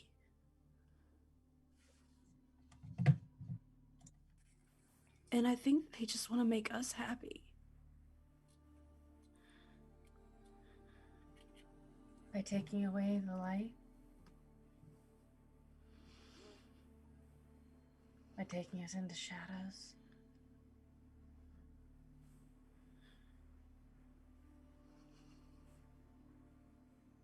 Annie,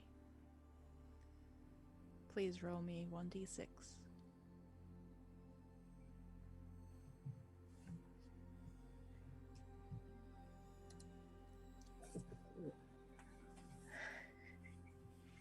Got a success. What Amethyst is saying rings true. Why would Heather not want to be left alone when it's so nice wherever she is, when she's happy?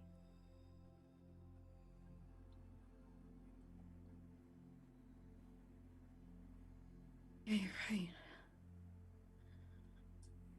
They're trying to trick us. Heather told me she didn't want to be alone, but she said she heard her mom. If she's with her mom, she wouldn't be alone. Their tea light dies. Another one of your friends. And you see it, Graveyard. You've seen it before. The silhouette in the corner. I want to, can I evoke my brink and start the place on fire? You can just start the place on fire. The brink is technically to re-roll something if you want to do it. I figured at this point we just skipped it, but you can. Yeah, I just kind of, at this point, he's taking away their agency. And so basically, if they do want to go, he's turning his back on them and making this decision for them. And he's just starting the place up. You roll me a d6 as well, please. This is still a conflict situation. We'll see how you go. And how does a hope dice work? Because I have one of those. Yeah, yes, two. That's true. You roll me 2. So the first one we treat as your regular. Just roll 2d6s. Whatever comes first is your regular. Whatever comes second succeeds in a 5 or 6. All right.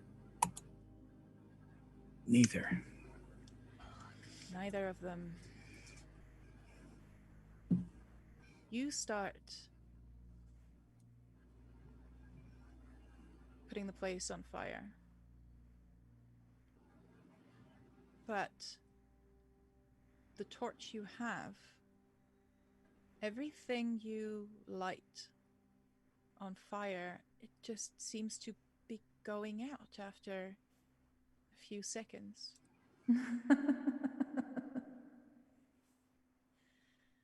And you hear bemused laughter in your mind.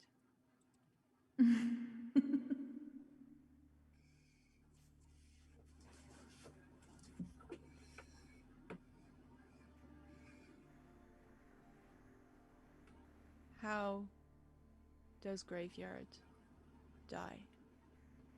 Graveyard? Yeah, so basically he just keeps, pushing the torch into things, and he's like, fuck you, and fuck you. And then out of his hoodie, he pulls the revolver. We see from outside the shed, and we hear a gunshot and see a flash.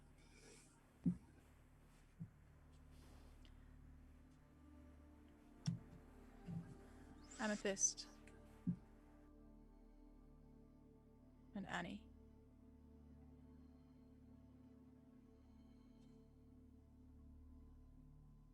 The sawmill is dark, except for Graveyard's torch on the ground, flickering.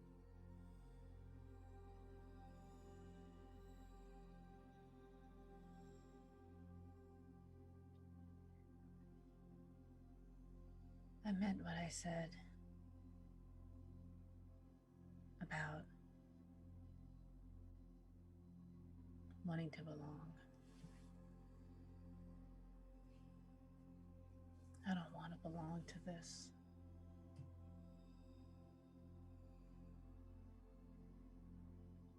Annie.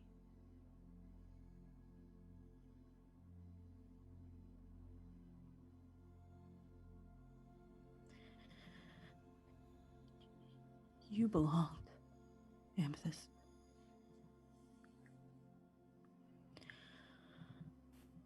From the moment you walked in those gates, you belonged. And, if we die here, or if we become one of those things, you are my friend. And You too. And I know it might be too late to say, but I always thought you were really pretty.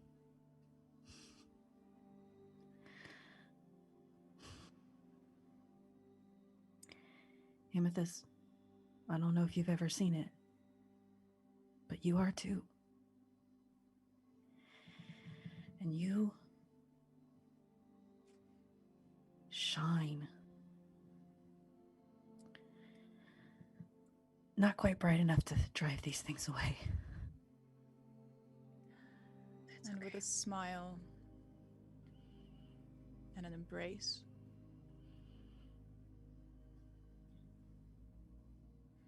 two women looking at each other. It's the last thing they see. With shadowy fingers close around their faces. These things are true. The world is dark.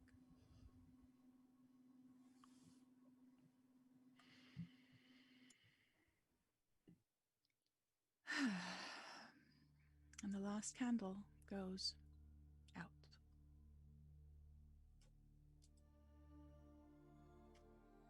Well, thank you everyone for joining us on this somewhat depressing, definitely gut-wrenching and heartstring pulling, but overall incredibly impressive and raw experience. And I am so happy that you all decided to dare this journey with me. So let's have a look at everyone and see if everyone's doing okay. Because, spoiler alert, they're not really dead. The characters are, the people are not. So here they are. Hopefully all right, hopefully okay, because of course we've been owing like a motherfucker at the back here, making sure that none of these scenes went further than necessary or further than anyone can take. But that being said, I do hope it was still actually enjoyable in all its rawness for all of you. So if I could ask Greybeard to say whatever comes to your mind, really, whether it's just random screaming or A nice scene you enjoyed, something someone said that you loved, or something that you did that you're super proud of. I mean, anything you can to tell us that you're okay. Please be okay. Oh, well, tomorrow's gonna be horrible at work because I've got like knots the size of grapefruits in my neck. Oh my god, the tension. That's like 3 hours of total tension. Uh, I love the creepy the monsters themselves were fantastic. The systems wonderful. Oh my god, you guys, you made me, it was in a roller coaster, and I was playing the dark goth guy, so I couldn't be as cushy or soft as I wanted to be. So it was nice to be on that fringe and just watch the emotion was grandiose. You're all fabulous. There was a lot of that. And yes, we know you're a teddy bear. So this is about as dark as Greybeard usually gets. But Marlo, what about you? How are you doing? I am good. You know, I need it some occasionally when you need a good cry. This is a good game to play. My favorite part, and they're saying it in chat, like 2 ladies in the end just reassuring each other, just giving each other that love that only a woman can compliment you and make you feel that good. And as the darkness crept in around him, you know, it was like that last rebellious, like, even though we're about to die, you're amazing. You know, I love this group. I play with everyone, but I now changed your name. I forgot. I'm sorry. I play with almost everyone in this group, and this is a great group. Amazing role players. I'm blown away. Thanks to Lydia for running it. Thanks to Colin for doing everything behind the scenes. And I'm doing okay. I'm making it. Nikki, how have you been holding up? Because you've had a rough time. Oh, At least I'm the so character did. happy right now. I know it doesn't look like it because I've been sobbing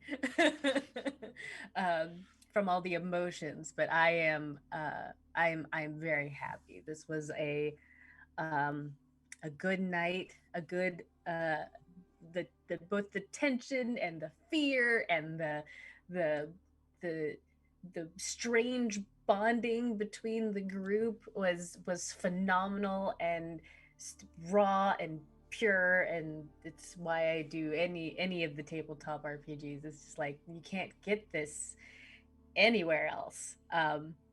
I am definitely going to have like an hour of me like watching cute videos and drinking hot chocolate with a blanket later, some aftercare.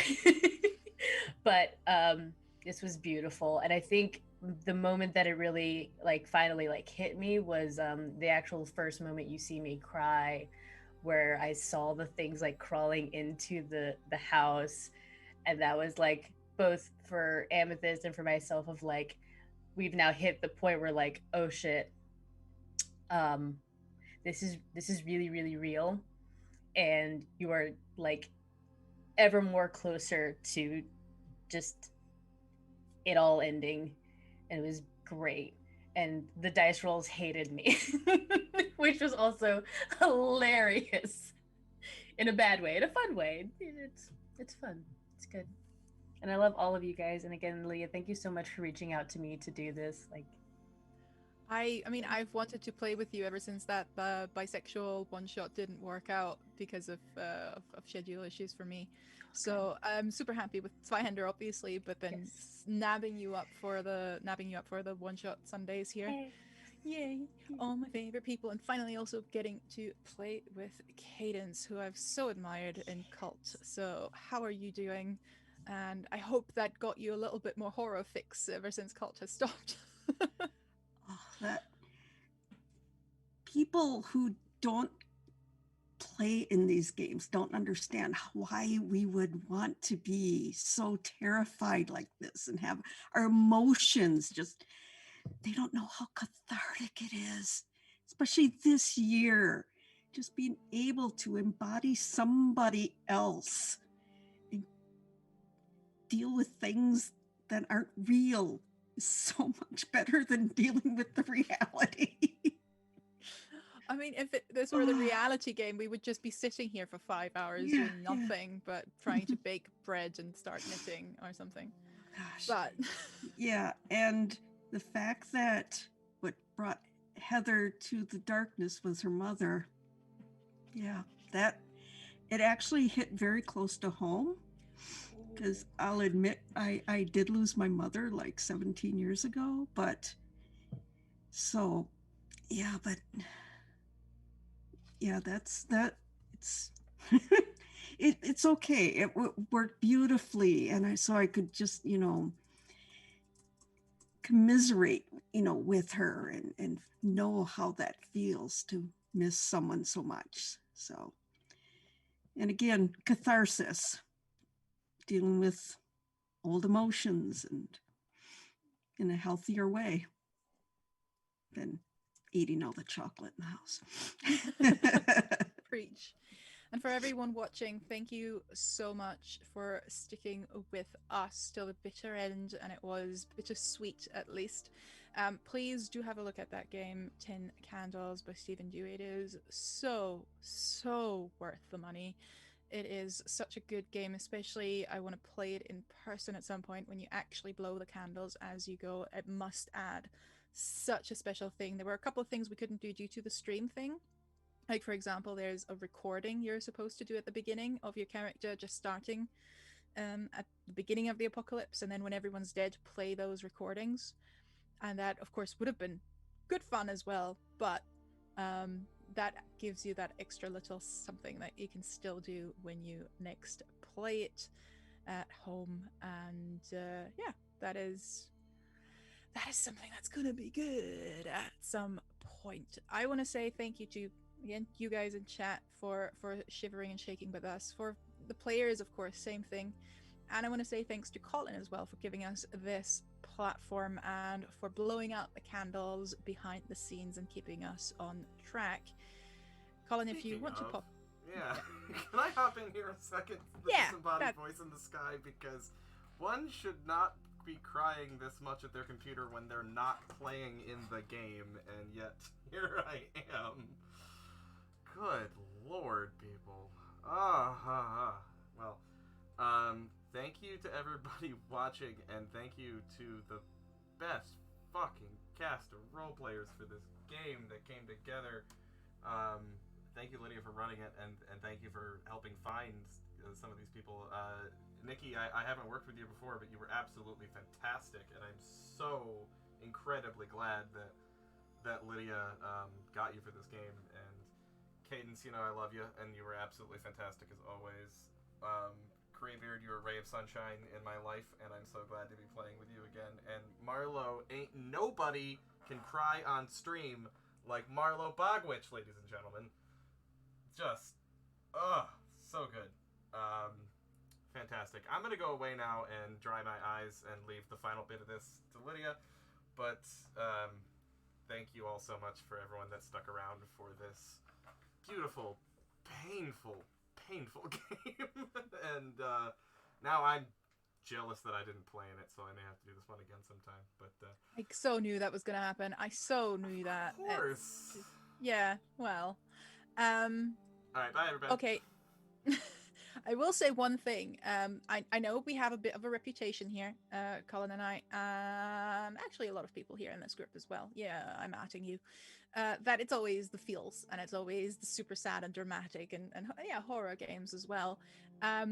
We are, of course, having another one shot coming up next Sunday, and that is The Witch is Dead.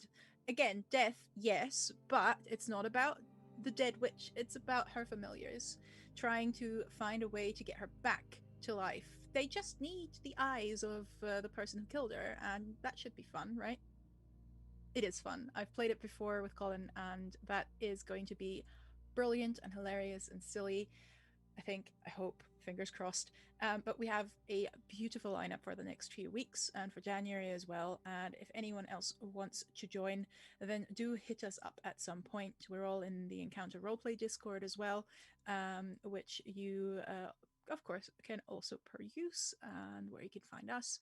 Apart from that, I would like to see where we can find you guys. So, brilliant, brilliant cast. We're going to go counterclockwise, starting with Marlo, followed by Nikki, Cadence, and GB. Marlo, what do you do? Where can we find you? I'm taking a break. I'm working on these exams, and after I'm like this wild person who's done like so much school, but I've forgotten how to study. So now I go through these periods where I study really hard, and then I burn myself out, and then I come back to it. So I'm not really doing a whole heck of a lot right now. Usually my weeks are very stacked. But I run a horror movie review show over on DLive/Transient. We just got through the Hellraiser series. We're doing the Night Stalker next. So that's not, not a review of the serial killer. It's a review of the movie about the serial killer, the Night Stalker.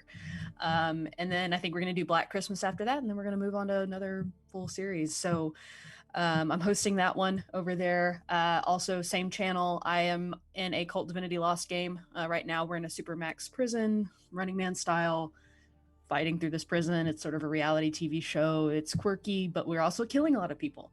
So if that's your thing, don't at me, FBI, government. I'm sorry. I'm always talking about killing people and serial killers and murderers and crying on stream for people to watch. So yeah. You can find me on Twitter at Marlo Bogwitch. I am there sometimes, again, studying, and I've pulled myself off of a lot of social media to try to focus, but that's not doing very well. So, but thanks for having me. I love you all, and thank you. Thank you. Nikki. Hi, everybody. It's Nikki. Thank you so much for having me here again. This was needed after this week and for the next week, honestly.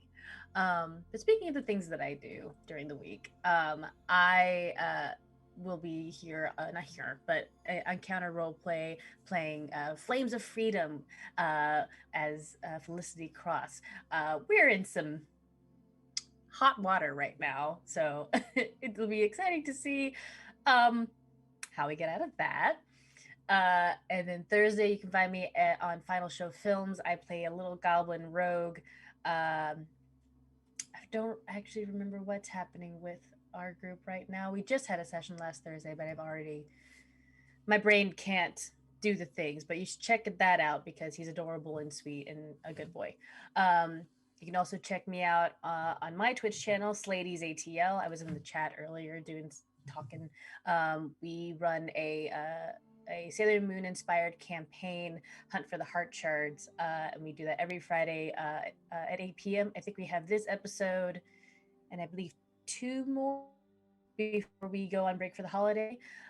So check that out. And you can also find me at Craftic Studios every other Tuesday after Flames of Freedom, playing Nia, the sassy bard, in our Saving Face campaign. It's a lot of fun. A lot of projects. Wow. Yeah. Cadence, what about you?